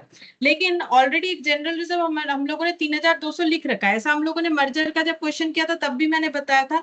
तो हम एक ही एंट्री को, एक ही अकाउंट को एक बार डेबिट एक बार क्रेडिट बोल के एक ही एंट्री में तो दिखा नहीं सकते। तो मुझे नेट कर लेना चाहिए। ठीक है, तो मेरा नेट कितना होगा? 3000 का डेबिट बैलेंस और इधर 3200 का क्रेडिट, क्योंकि लॉस हुआ है तो ये 3000 तो मेरा डेबिट दिख रहा है ना। ये वाला मेरा डेबिट दिख रहा है। डेबिट साइड एंट्री आएगा 3000 और ये 3200 क्रेडिट है। तो नेट करके कितना हो जाएगा? हम 200। 200 होगा। लेकिन डेबिट की क्रेडिट ये भी बताओ। मैम क्रेडिट क्रेडिट होगा, ठीक है, सही है। 3000 मेरा डेबिट हुआ है, 3200 मेरा क्रेडिट हुआ है, तो फिर मेरा बचा हुआ अमाउंट तो 200 क्रेडिट पे ही रह रहा है ना, तो यहाँ पर 200 हो जाएगा। इसको चाहो तो ऐसे लिख सकते हैं, 3200 था और 3000 हम लोगों ने फाइंड आउट किया, तो ये 200 ऐसे ही लिखना पड़ेगा। बाकी तुम लोग अपने हिसाब से लिख लो साइड में कहीं पर भी, समझने के लिए जब क्वेश्चन रिवाइज करोगे तो समझ में आएगा कि अचानक से ये माइनस हो कैसे कैसे हो गया। अगर भूल जाते हो तो ऐसा लगेगा, तो इसीलिए हम बोल रहे हैं। ऐसे चाहो तो लिख सकते हो साइड में कि हमारा जो डील करके आया है लॉस 3000 रुपए का, वो एडजस्ट करके इतना हो गया, अपने हिसाब से लिख लो, ठीक है। ये हो गया सेकेंड एंट्री। अब हम लोग क्या करेंगे, इसके बाद हम लोग जो है इक्विटी, ये टेक ओवर किया है, अब हम लोग इक्विटी शेयर वालों को पे कर देंगे। तो एंट्री क्या हो जाएगा, liquidator of B limited account debit to equity share capital, कितना 9000, ठीक है। अच्छा, नेक्स्ट और क्या बोला था, ये तो हम लोगों ने सारी चीज टेक ओवर कर ली है। ये डिवेंचर का चेंजेस होगा बोला था, ठीक है। तो 12% डिवेंचर 13% हो जाएगा और कोई चेंजेस नहीं होगा, वैल्यू उतना ही रहेगा। तो 12% डिवेंचर डेबिट कर देंगे, ये नहीं रहेगा। तो हम लोगों ने जो 12% डिवेंचर टेक ओवर किया था, कितने से टेक ओवर किया था, 1000 वाला, तो ये 1000 ही रहेगा, बट 13% डिवेंचर हो जाएगा। ये हो गया एक अच्छा, और क्या बोला था, ये हो गया। अच्छा, अब नेक्स्ट देखते हैं, एक्सपेंसेस का खर्चा 1 लाख पी लिमिटेड बियर करेगा। अगर खरीदने वाली कंपनी बियर करती है तो एंट्री क्या होता है, मर्जर के केस में देखो ना। हम जनरल रिजर्व टू कैश। हाँ, जनरल रिजर्व टू कैश या बैंक, कॉपी में लिखा हुआ होगा, देखोगे तो दिख जाएगा, ठीक है। तो ये हो जाएगा 1 लाख, ये सब इन लाख में। अच्छा हाँ, एक बीपी वाला एंट्री था ना कि 80,000 तक का बीपी इसका है, कहाँ लिखा हुआ था,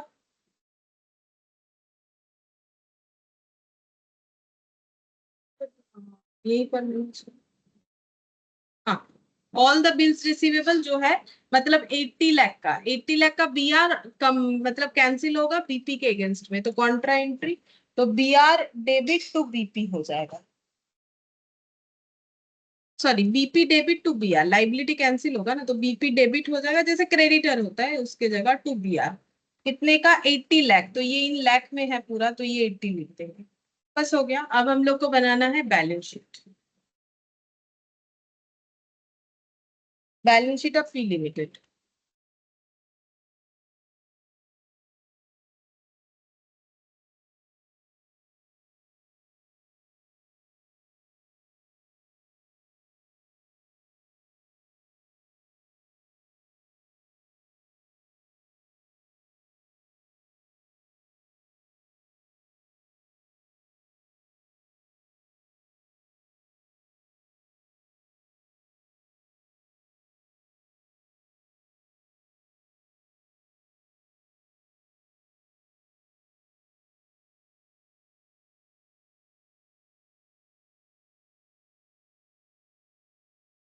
equity and liabilities, share holders fund, share capital, reserve surplus,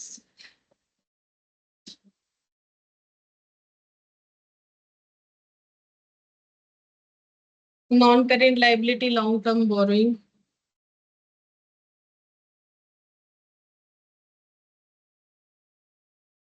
current liability, trade payable, short term provision.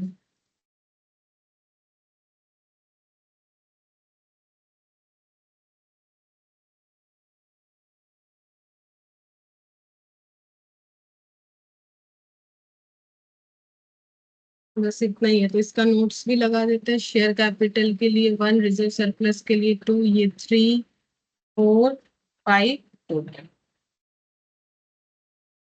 Assets, non current asset, PPE, current asset में inventory, trade receivable, cash and cash equivalent.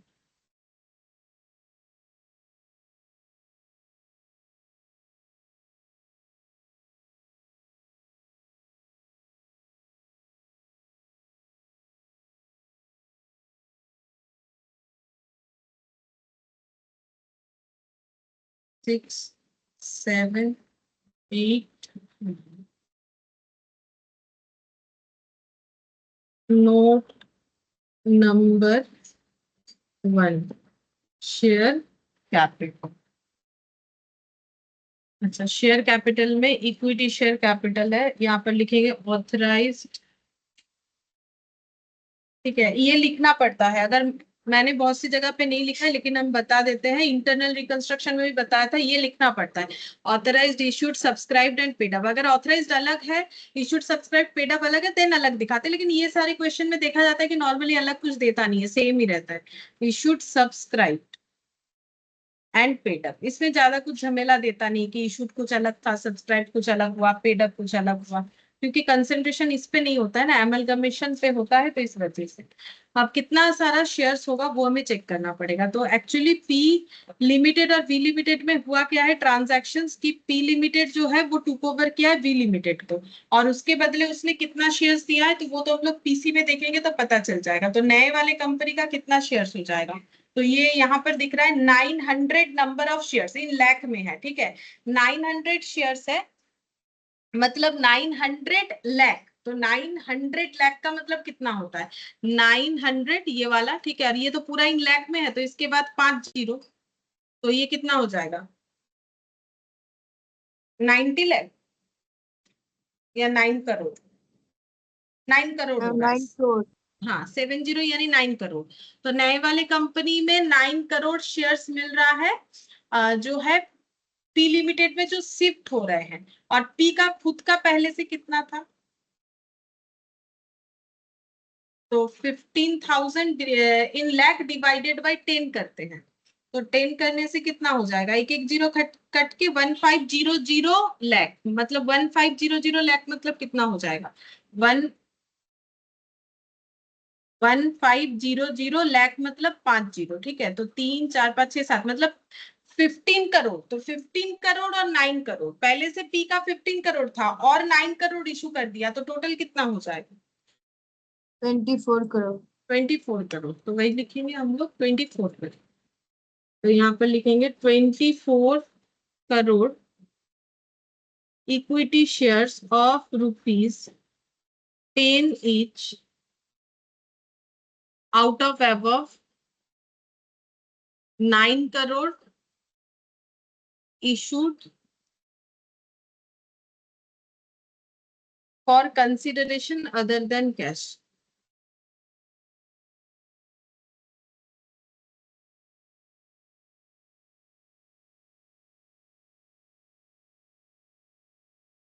तो कितना हो जाएगा, अगर हम, मुझे यहाँ पर तो सारी चीज इन लाख में लिखना है ना, तो 24 करोड़ इंटू 10 मतलब कितना होता है, 24 के बाद 7 जीरो इंटू 10, अब इसको इन लाख में करना है, तो डिवाइडेड बाय 1 लाख, तो कितना लिखेंगे, 5 जीरो कैंसिल आउट, तो यहाँ से 5 जीरो कैंसिल आउट, तो कितना हो जाएगा 24 और 3 जीरो। समझ में आ गया ट्रांसफर कैसे हुआ, Yes, ma'am. तो ये लिख देंगे 24 और ये 1000।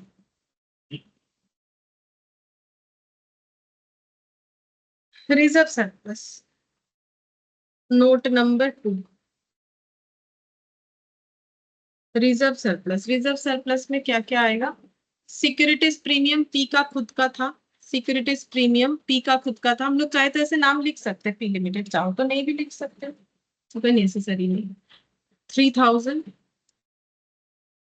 अच्छा, पी का और क्या था, पी का था जनरल रिजर्व 9500, लेकिन जनरल रिजर्व तो, हाँ जनरल रिजर्व ये तो लिखेंगे, ये पी का जितना था लिख लेते हैं, 95002870 PL।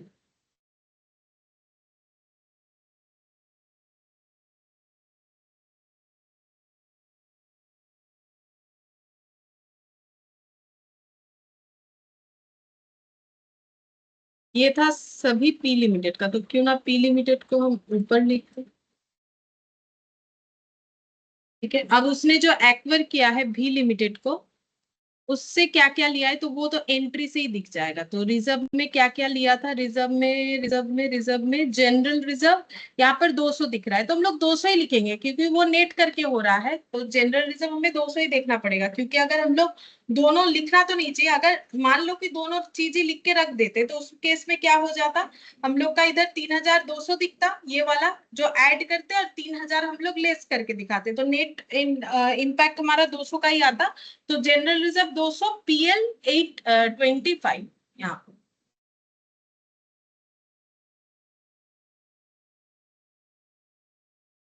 ये चीज हम लोग यहाँ से भी देख के लिख सकते हैं, ऐसा बात नहीं है। ये रहा। अच्छा, ये भी लिखना पड़ेगा फॉरेन प्रोजेक्ट रिजर्व, वो मैंने लिखा है बट वहाँ शॉर्टकट में लिखा है ना, तो मैंने ध्यान नहीं दिया। ये देखो फॉरेन प्रोजेक्ट रिजर्व 310, ये भी हो जाए फॉरेन प्रोजेक्ट रिजर्व 310। लेकिन एग्जाम में कुछ भी शॉर्टकट नहीं चलेगा, ये हम बार बार बोल देते हैं।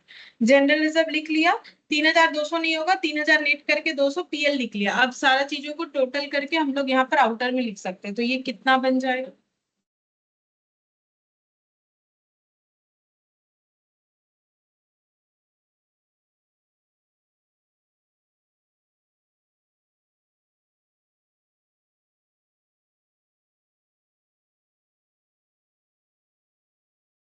सिक्सटीन 704, एक बार देख लो हाँ ठीक हुआ है क्या। 705,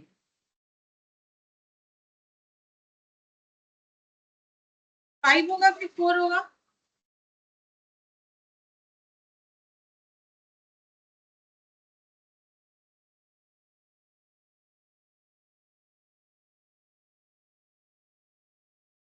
ठीक है।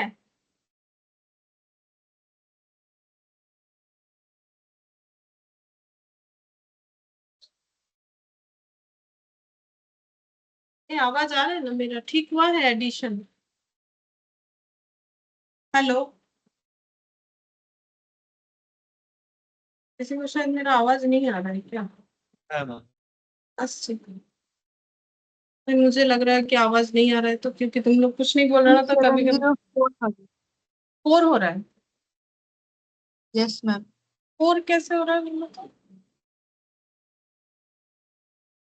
मेरा तो 4 नहीं आ रहा है, यहाँ आंसर में भी 4 दिया, बट मेरा 4 क्यों नहीं आ रहा है। क्या गलत लिखा है मैंने।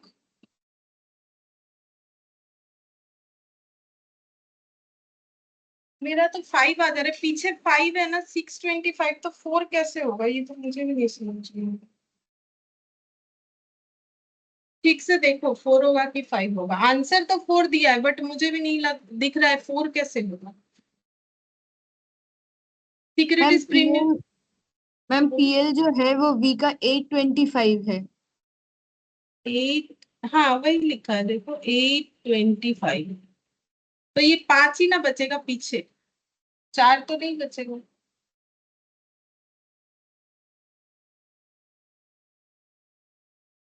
अगर 824 होता तो हो सकता था। ओ अच्छा, होगा होगा, लेकिन ये 4 कैसे होगा बोलो तो। ये जनरल रिजर्व यहाँ पर एक एडजस्ट हुआ है ना, 1 करोड़, ये माइनस करेंगे तब ना होगा, 1 लाख ये माइनस होगा। ठीक है, मेरा ठीक ही हुआ है, 16705 ही होगा, 4 नहीं होगा। लेकिन लेस क्या होगा, और एक जनरल रिजर्व एडजस्ट होगा ना। समझ में आया मेरा बात। नहीं समझ में यस आया। मैम। ये वाला ये जनरल रिजर्व डेबिट नहीं होगा 1 लाख से, तो फिर कितना आ जाएगा। अब आएगा वो अमाउंट। 16704। हाँ, लिक्विडेशन का एक्सपेंसेस पे हुआ था 16704, तब जाके 4 होगा। वही हम सोच रहे 4 दिया हुआ है, बट 4 तो आ नहीं रहा है, तो 4 आएगा ना। हम लोगों ने 1 लाख वो माइनस नहीं किया ना, जो लिक्विडेशन एक्सपेंसेस था, एमलगमेशन एक्सपेंसेस, या सॉरी लिक्विडेशन लिख दिया, एमलगमेशन होगा वो, एक्चुअली दूसरे जगह पे लिक्विडेशन पढ़ा रहे तो वो लिख दिया गलती से। वैसे भी लिक्विडेट ही हो रहा है यहाँ पर भी एक कंपनी। तो 16704, अब ठीक है, 16704 इस तरीके से। थर्ड नंबर पे लॉन्ग टर्म बोरोइंग।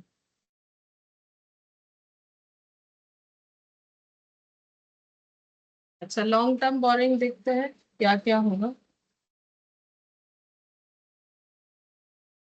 12% डिवेंचर, ये पी का तो कुछ है नहीं, ये भी का है, लेकिन अभी 12 ट्रांसफर होके 13 हो चुका है और वैल्यू उतना ही है 1000, तो ये लिखते हैं।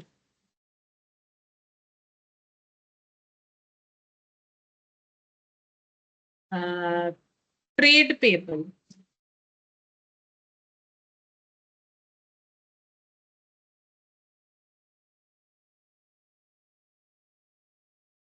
ट्रेड पेबल में बीपी और ट्रेड क्रेडिटर, तो यहाँ पर लिखेंगे बीपी, तो बीपी है, पी का 120, भी का तो कुछ था ही नहीं, तो पी का 120, और बीपी के बाद है ट्रेड क्रेडिटर, ट्रेड क्रेडिटर, लेकिन बीपी में एडजस्ट होना चाहिए, बीपी में एडजस्ट हो जाएगा, लेस कर देंगे कॉन्ट्रा 80, ठीक है, तो ये कितना बचेगा 40, और ट्रेड क्रेडिटर पी लिमिटेड भी लिमिटेड, वो ट्रेड क्रेडिटर हो जाएगा 1080463, तो तीनों ऐड करके जितना होगा उतना लिखना पड़ेगा, बताओ तो कितना होगा।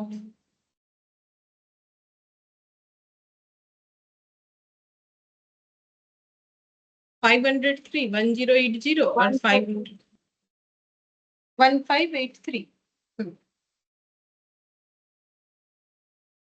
1583। Short term provision, note number 5,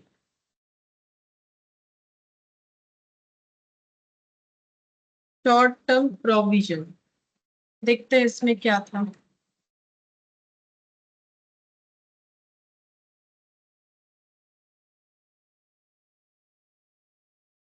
one 1830 और 702,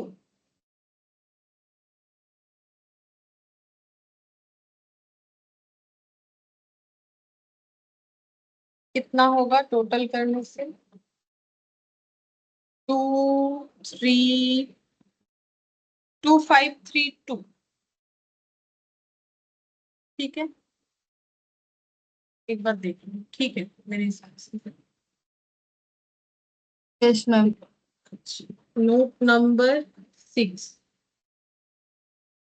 पीपीई, पीपी में देखते हैं क्या है, नोट में जाएंगे, लैंड एंड बिल्डिंग सिर्फ पी का है 6000,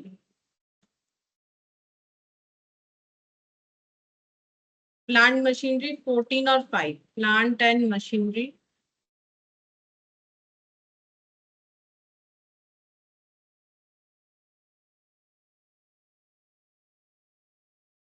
फर्नीचर फिक्सचर 23041750,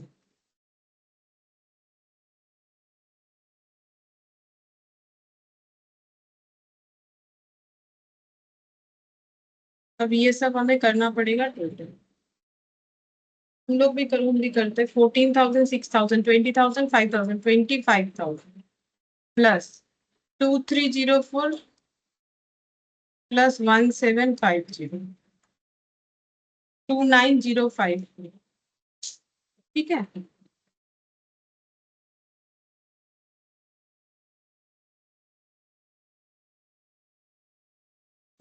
ठीक है, ठीक है। इन्वेंट्री,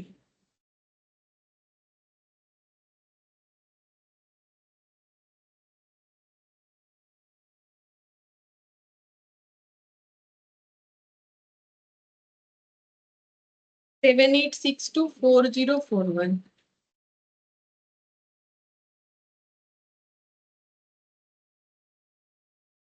कितना होगा, 3 4 6 10 9 11 11903, 93। 11903, trade receivable 8, trade receivable P और बी, ट्रेड रिसीवेबल 21201100, अच्छा इसमें डिटेल्स लिखना पड़ेगा, ट्रेड रिसीवेबल में ट्रेड डेटर, इसके अंदर ट्रेड डेटर पी का और भी का 21201020 21201020 तो ये टोटल हो जाएगा 041314 और बिल्स रिसीवेबल पी भी और उसमें कॉन्ट्रा होगा 80 का तो 80 था बस भी का ही था तो पी का तो कुछ था ही नहीं भी का था तो लेस कर देंगे 80 हो गया लेस कॉन्ट्रा 80 तो ये 0 आ गया तो बेसिकली ये हम लोग का आउटर में 3140 आ जाए ट्रेड रिसीवेबल 3140 और cash and cash equivalent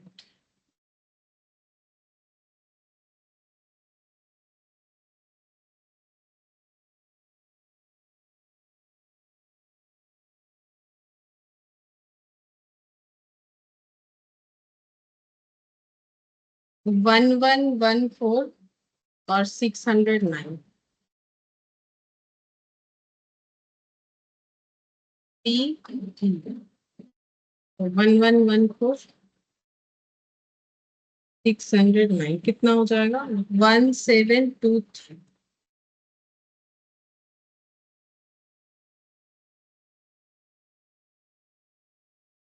plus 3140 11903 29054 45,820 45,820 और इधर देखते हैं कितना 24,000 प्लस 16704 प्लस 2583 प्लस 2532 45,819 अच्छा एक का डिफरेंस आ गया मतलब 1 रुपए तो है नहीं वो तो इन लाख में हाँ वो डिफरेंस इसीलिए आया देखो मुझे याद आ गया जैसे वही सेम वही वाला पॉइंट जो रिजर्व वाला था ना तो यहाँ पर टू बैंक भी तो एक जो है 1 लाख माइनस होगा ना तो बैंक जहां पर कैश एंड कैश इक्विवेलेंट लिखा वहां से माइनस करना पड़ेगा 1723 से 1 माइनस होगा ना 1723 -1 हो जाएगा तो 1722 हो जाएगा और 1723 ये हम लोग 1 जो माइनस हुआ ये लिखेंगे एमलगमेशन एक्सपेंसेस पेड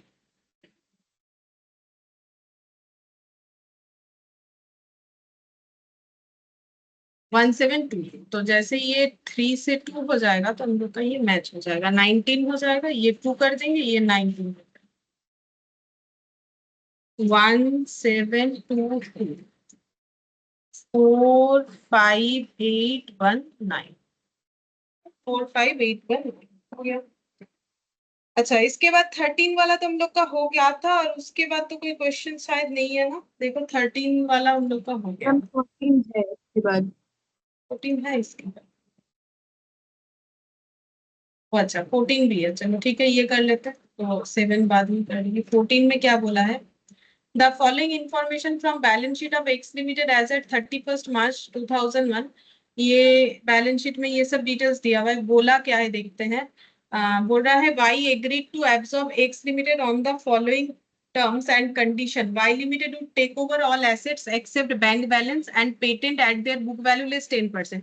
तो जैसे ये सारा बात बता दिया ना तो इससे कंफर्म हो जाता है कि ये हम लोग का मर्जर नहीं है ठीक है ये हम लोग का क्या है इन the nature of business purchase क्योंकि बुक वैल्यू पे एसेट टेक ओवर नहीं हो रहा है सारे एसेट्स टेक ओवर नहीं हो रहे तो इसी से हमें हिंट्स मिल गया फिर बोल रहा है goodwill is to be valued at 4 years purchase of super profit assuming that the normal rate of return be 8% on the combined amount of share capital and general reserve तो गुडविल कैसे value किया जाएगा 4 years purchase of super profit और assumption क्या है that the normal rate of return 8% होना चाहिए on the combined amount of share capital and general reserve तो नॉर्मल रिटर्न क्या है इनका share capital plus general reserve पे 8% लगाने से जितना होगा गुडविल को सुपर प्रॉफिट के अकॉर्डिंग 4 years परचेज में वैल्यू करना है तो ये देखो यहाँ पर गुडविल का वैल्यूएशन तो एक्चुअली नॉर्मली पार्टनरशिप में हर जगह पे हो सकता है, बट यहाँ तो कोई तुम लोग का चैप्टर है नहीं गुडविल का वैल्यूएशन, लेकिन अगर कभी 12 में पार्टनरशिप किए हो या फाउंडेशन में किए हो तो गुडविल का अलग अलग मेथड होता है वैल्यू करने का। तो यहाँ पर जो बोला है सुपर प्रॉफिट, बस यही वाला बताते, सारा बताएंगे तो फिर गुडविल हो जाएगा क्लास पूरा। तो देखो जो हम लोगों का मतलब बोल रहा है सुपर प्रॉफिट, सुपर प्रॉफिट का मतलब एक्स्ट्रा प्रॉफिट। एक्चुअली गुडविल होता क्या है कि अगर सेम सेक्टर में रह के सेम ऑर्गेनाइजेशन किसी और मतलब दो सेम सेक्टर में बिजनेस कर रहा है दो जन, लेकिन एक एक दूसरे से ज्यादा कमा रहा है, ठीक है, मतलब एक दूसरे से ज्यादा कमा रहा है। ए और बी दोनों सेम सेक्टर में काम करते हैं, बट ए ज्यादा कमाता है कंपेयर टू बी। क्यों? क्योंकि उसका गुडविल है। गुडविल कैसे जनरेट हो सकता है? बिजनेस के लोकेशन की वजह से, गुड बिहेवियर के वजह से, अच्छा प्रोडक्ट बेचने से, कम में अच्छा प्रोडक्ट बेचने से। तो बहुत सारे रीजन होते हैं, मेहनत से हम लोग गुडविल जनरेट कर सकते हैं। तो सुपर प्रॉफिट का मतलब वही एक्स्ट्रा प्रॉफिट, सेम सेक्टर में रह के जितना एक्स्ट्रा कोई कमा लेता है उसे बोलते हैं सुपर प्रॉफिट। तो अब ये सुपर प्रॉफिट अगर मुझे दिख रहा है मेरे बिजनेस में जो सुपर प्रॉफिट है वो मुझे अगले 5 साल तक दिखेगा। तो ये जो 5 साल है इसी को बोलते हैं नंबर ऑफ ईयर परचेज, ठीक है। तो गुडविल को वैल्यू किया जाएगा 4 ईयर्स परचेज, यानी नंबर ऑफ ईयर परचेज यहाँ 4 है, ऑफ सुपर प्रॉफिट मतलब सुपर प्रॉफिट जो भी होगा वो हमें अगले 4 साल तक दिखने वाला है। तो गुडविल निकल जाएगा number of year purchase into super profit करके निकलता है। तो नंबर ऑफ ईयर परचेज 4 है और सुपर प्रॉफिट जो है हमें कैलकुलेट करना पड़ेगा कैसे, normal profit minus, normal profit मतलब उस तरीके के सेक्टर में बाकी लोग क्या कमाते हैं और ये ऑर्गेनाइजेशन क्या कमाता है, तो ये जितना भी एक्स्ट्रा कमाता है उसे बोलते हैं सुपर प्रॉफिट। बाकी तुम लोग को अगर और मतलब गुडविल के बारे में पूरा सारा डेटा पता करना है, मतलब किस तरीके से कौन सा मेथड होता है, तो हम एक काम तुम जरूर कर सकते हैं। मेरे पास जो क्लासेस है वो तुम लोग अगर मुझे बोलोगे तो हम दे देंगे, तुम लोग देख सकते हो कि कैसे करके होता है। छोटा एक क्लास है जिसमें गुडविल के सारे मेथड्स बताए हैं। फिर बोल रहा है Y limited is to take over trade payable at book value. Y limited जो है बुक वैल्यू पे ट्रेड पेबल को टेक ओवर कर रहा है। अच्छा, फिर नेक्स्ट क्या बोला है? The purchase consideration is to be paid in cash to the extent of 3 lakh and balance in fully paid equity shares of 100 each at 125 per shares. तो बोल रहा है कि परचेज कंसिडरेशन कैसे कैलकुलेट होगा। बोल रहा है परचेज कंसिडरेशन जो है वो पे होगा कैश में to the extent of 3 lakh तक, और जो बैलेंस है वो इक्विटी शेयर 100 रुपए वाला जो है वो 125 करके हम लोग देंगे। एवरेज प्रॉफिट है 6220, मतलब इनका एवरेज प्रॉफिट होता है इतना, तो इस एवरेज प्रॉफिट से नॉर्मल प्रॉफिट को लेस करेंगे तो हमें सुपर प्रॉफिट पता चलेगा। The liquidation expenses 8000, Y limited sold prior to 31st March goods costing 60,000 to X limited for 80,000। मतलब जो है इनका सेल परचेज जब बिजनेस हुआ उसके पहले इन्होंने एक दूसरे के साथ जो है डेटर क्रेडिटर वाला रिलेशन रखा था। 50,000 worth of goods are still in inventory of X Limited on 31st March. Trade payable of X Limited includes 20,000 still due to Y Limited. और बोल रहा है so the necessary ledger accounts to close the books of X Limited and prepare the balance sheet of Y Limited as at 1st April 2001। ठीक है, एक second,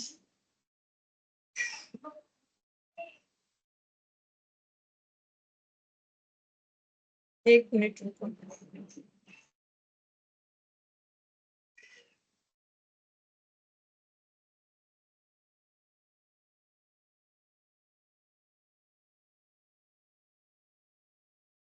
ठीक है, तो show the necessary ledger to close the books of accounts of X Limited and prepare the balance sheet of Y Limited as at 1st April after the takeover। Takeover होने के बाद हमें बैलेंस शीट बनाना है। तो सारा question तो complete नहीं होगा, हम लोग एक काम कर सकते हैं, तो परचेज कंसिडरेशन वगैरह बना के देख सकते हैं, ठीक है।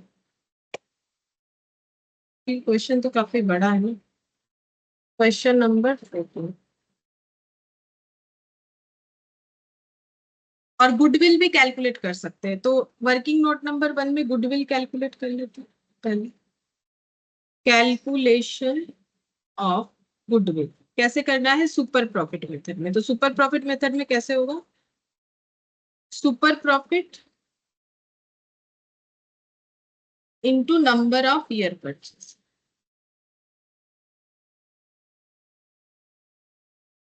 तो सुपर प्रॉफिट निकालना पड़ेगा number of year purchase. Question हमें खुद देता है नहीं देता है तो हमें कुछ भी एजम्पशन लेना पड़ता है, 4 ईयर्स, ठीक है।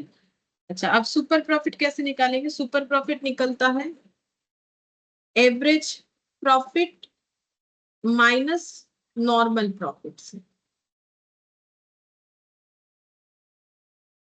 तो एवरेज प्रॉफिट क्वेश्चन हमें गिवन किया है, क्वेश्चन में दे दिया है, देखो क्वेश्चन ने एवरेज प्रॉफिट 62,200 ये दे रखा है। हम लोग को निकालना है नॉर्मल प्रॉफिट। अब नॉर्मल प्रॉफिट कैसे निकालेंगे? नॉर्मल प्रॉफिट मतलब ये जो बिजनेस है, ऐसा बिजनेस अगर कोई भी करता है तो नॉर्मल रिटर्न, ये देखो नॉर्मल मतलब कोई भी इंसान कमा सकता है। हर एक बिजनेस का एक नॉर्मल रिटर्न होता है ना, कि अगर हम ये काम करते हैं तो मुझे इतना पैसा मिलता है, बाकी हम अगर ज्यादा एफर्ट देंगे तो ज्यादा कमा सकते हैं। तो 8% on the combined amount of share capital and general reserve. तो 8% of share capital plus general reserve, ठीक है। तो 8% ऑफ शेयर कैपिटल और जनरल रिजर्व किसका निकाल रहे हैं यहाँ पर? Goodwill is to be value हो रहा है, जो अपने आप को बेच रहा है। Y limited agree to absorb, तो एक्स लिमिटेड का गुडविल का वैल्यू हो रहा है। तो एक्स लिमिटेड का शेयर कैपिटल ये रहा 4 लाख, और रिजर्व सरप्लस 40,000, बस 4,40,000।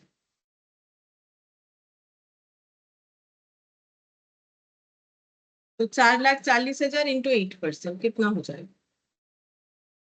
35,200। 35,200। तो ये नॉर्मल रिटर्न है, बट देखो ये कितना कमाते हैं, 62,200। तो जो एक्स्ट्रा कमाते हैं उसी को हम लोग बोलते हैं सुपर प्रॉफिट, जो कि है 27,000।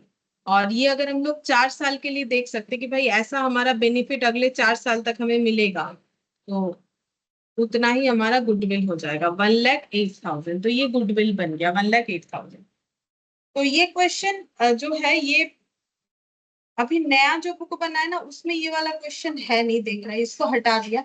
मेरे पास भी ये वाला पीडीएफ है जो कि प्रीवियस 2024 वाला। ठीक है, कोई बात नहीं, क्वेश्चन तो क्वेश्चन होता है, हम लोग कर ही सकते हैं, क्योंकि है तो हम लोग कर लेंगे। बस हम एक बार देख लेते हैं कि हमारा गुडविल कितना आया, जो कि ठीक आया।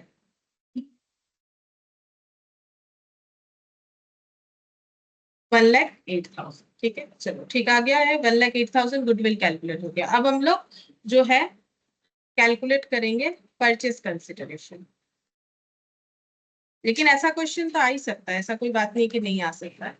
हम जस्ट बता रहे हैं कि ये वाला 2025 वाला जो बुक इन्होंने नया बनाया है इंस्टीट्यूट ने, उसमें ये देख रहे क्वेश्चन को एलिमिनेट कर दिया, बट मेरे पास भी ये वाला क्वेश्चन है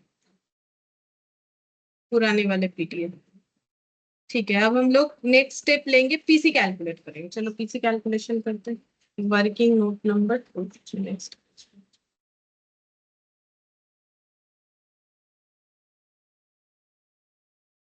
working note number 2, calculation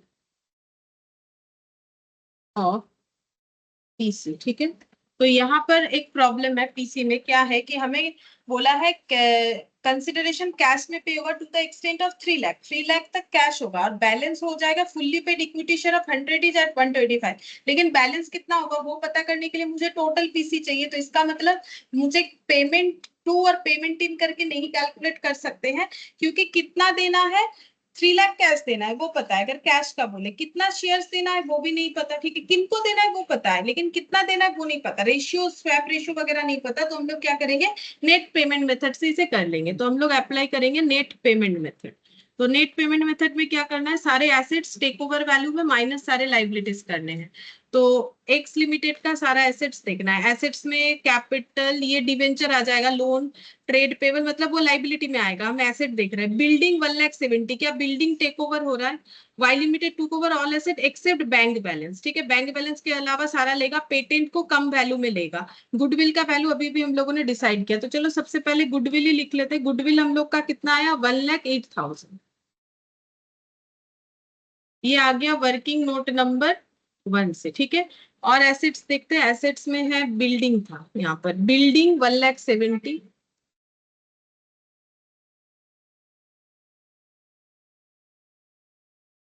machine 3,20,000,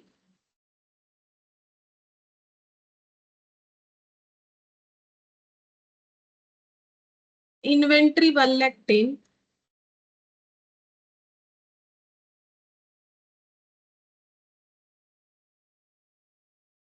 trade receivable 1,30,000,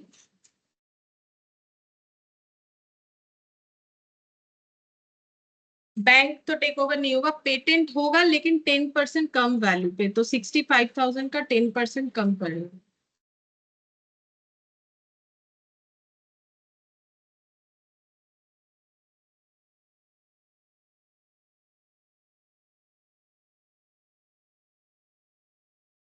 $58,500 ये हो गया पेटेंट। सारे एसेट्स लिख लिए, अब लाइबिलिटीज लिखना है, लेस करेंगे।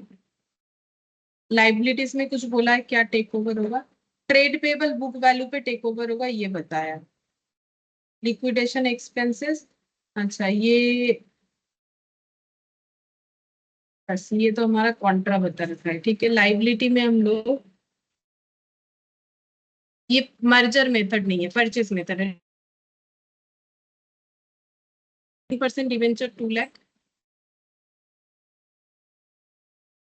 अच्छा लाइबिलिटी सारा टेक ओवर हो रहा है ना, Y limited take over trade payable at book value.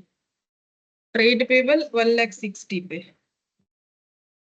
Trade payable 1,60,000 में, बाकी नहीं लिया ऐसा तो नहीं बोला है, तो लिया है ये मानेंगे। लोन 80,000, बस लोन 80,000, रिजर्व वगैरह इसमें नहीं होता। Loan 80,000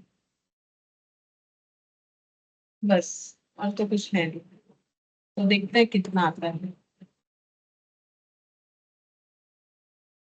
1,08,000 plus 1,70,000 plus 3,20,000 plus 1,10,000 plus 1,30,000 plus 58,500 minus 3,60,000 minus 80।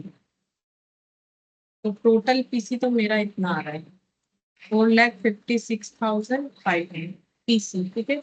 इसमें से कैश पेड है 3 लाख,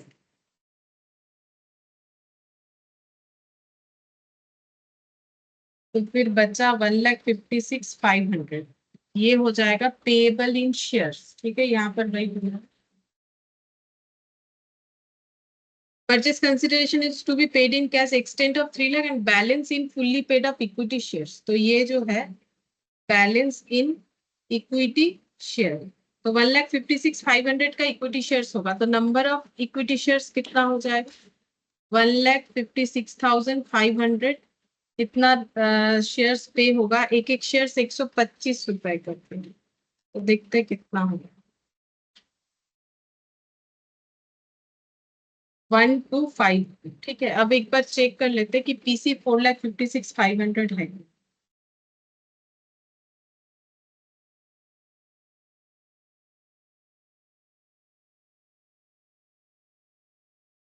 $6,05,000, तो देख लेते हैं मेरा क्या गलत हुआ है। 1,08,000 का गुडविल, बिल्डिंग 1 लाख, अच्छा बिल्डिंग 1,53,000 हो जाएगा। बिल्डिंग में कोई चेंजेस बोला था? अच्छा चेक करते हैं, बिल्डिंग 1,53,000 होना चाहिए, चेक कर लेते हैं। मशीन 288, ये भी चेंज हो रहा है, तो कहाँ बोला था ये चेंजेस, मुझे दिखा नहीं, देखते हैं। इन्वेंट्री भी 99, तो सारे एसेट्स क्या कम वैल्यू पे टेक ओवर हुए? क्या लिखा था मैंने देखा नहीं। ट्रेड रिसीवेबल 1,17,000, ये भी गलत हुआ।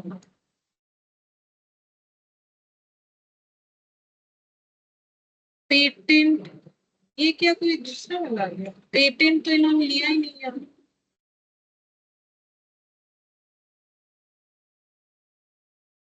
सेम क्वेश्चन ही तो है, पेटेंट इन्होंने लिया ही नहीं, टोटल एसेट पेटेंट तो टेक ओवर हुआ है बोल रहा है, ये कैसे है?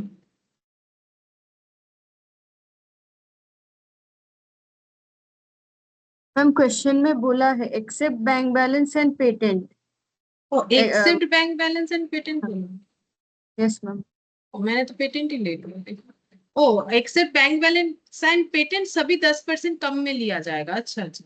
Y limited to take over all asset except bank balance and, मैंने सिर्फ ये बैंक बैलेंस पढ़ लिया, फिर पेटेंट इतने में लिया है ऐसा पढ़ लिया। ठीक है, तब पेटेंट तो नहीं लिया है इन्होंने, पेटेंट आएगा ही नहीं, बाकी सब 10% कम में आएगा। ठीक है, चलो देख लेते हैं। 1,70,000 है, ये मैंने सब बुक वैल्यू पे लिख रखा था, तो 1,70,000 का 10%,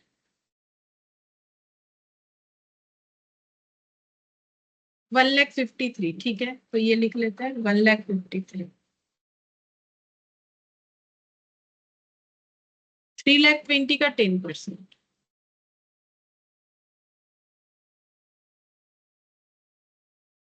2,88,000।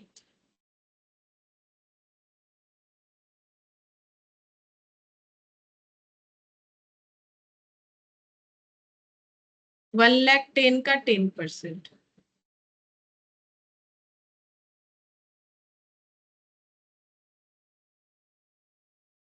99,000।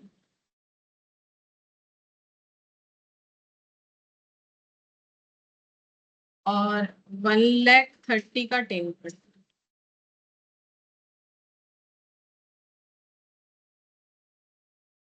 1,70,000। मैंने उल्टा पढ़ा, इस वजह से ये प्रॉब्लम है। अब ये टोटल कर लेते एक बार, यहाँ जगह है तो लिख लेंगे, जगह मेकअप हो जाएगा। 99,000, 280, 7,65,000 है एसेट्स। 7,65,000। 65,000। ठीक है। अच्छा, टेक ओवर में बाकी कुछ यहाँ देखते हैं। Goodwill is to be valued, ये तो हम लोगों ने कर लिया। Y limited is take over trade payable at book value, बाकी कुछ बोला नहीं है, क्योंकि ये हमारा परचेज मेथड है, तो जो बोलेगा वही टेक ओवर करके दिखाएंगे। कुछ तो बाकी ये सब के लिए बोला नहीं है, तो ट्रेड पेबल 1,60,000 में टेक ओवर होगा। ठीक है, ये मर्जर मेथड तो नहीं है ना कि हम लोग एजम्पशन, जैसे भी मैंने बोला कि बाकी कुछ बोला नहीं है, तो नहीं, ऐसा थोड़ी होगा, क्योंकि मर्जर मेथड थोड़ी ना है, हम लोग तो कर रहे हैं परचेज मेथड। ठीक है, तो जो टेक ओवर होगा वही लिखना पड़ेगा। तो बुक वैल्यू पे सिर्फ और सिर्फ ट्रेड पेबल टेक ओवर हुआ है, जो कि है बुक वैल्यू 1,60,000। तो फिर माइनस करके बोलो कितना आता है पीसी। मैम 6,05,000। इसमें से कैश में पेमेंट होगा 3,00,000। ठीक है, तो शेयर्स का हो जाएगा बाकी बचा हुआ, तो कितना हो जाएगा? 3,05,000 का इक्विटी शेयर कैपिटल इशू होगा। देख लेते हैं।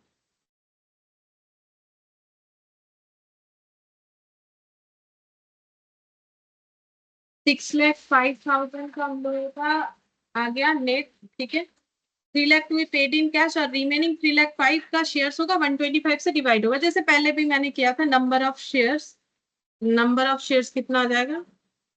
नंबर ऑफ शेयर्स तब भी मैंने निकाला था 125। 2443। हाँ, मेरा कैलकुलेशन गलत है। Number of shares 2,440। ठीक है, 2,440 शेयर्स, ये हो जाएगा पीसी का डिटेल्स। ठीक है, तो यहाँ पर मेरे से पहला गलती तो मैंने यहाँ पर पढ़ने में कर दिया था कि पेटेंट और कैश के अलावा बाकी टेक ओवर होगा। मैंने ये पढ़ लिया था कि कैश नहीं होगा, पेटेंट 10% लेस में होगा, बाकी भी लिख दिया था। बट ये मर्जर मेथड नहीं है, ये हम लोग का है बिजनेस परचेज मेथड। तो जो टेक ओवर बोलेगा वही होगा, तो सारे एसेट्स टेक ओवर होंगे। गुडविल को तो कैसे टेक ओवर किया जाएगा वो बोला हुआ है, सब हम लोगों ने ले लिया।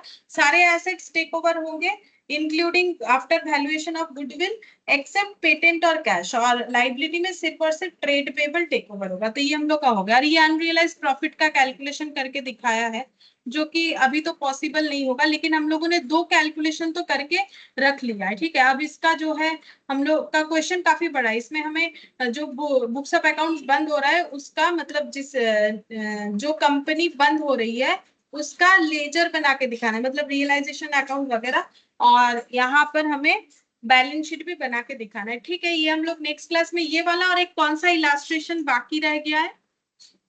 Ma'am illustration 7। 7। ठीक है, और कुछ एमसीक्यूज है, तो ये हम लोग करके कंप्लीट कर लेंगे। ठीक है, फिर आज इतना ही करते हैं। Okay ma'am, thank you ma'am, bye. Thank you ma'am. ठीक है।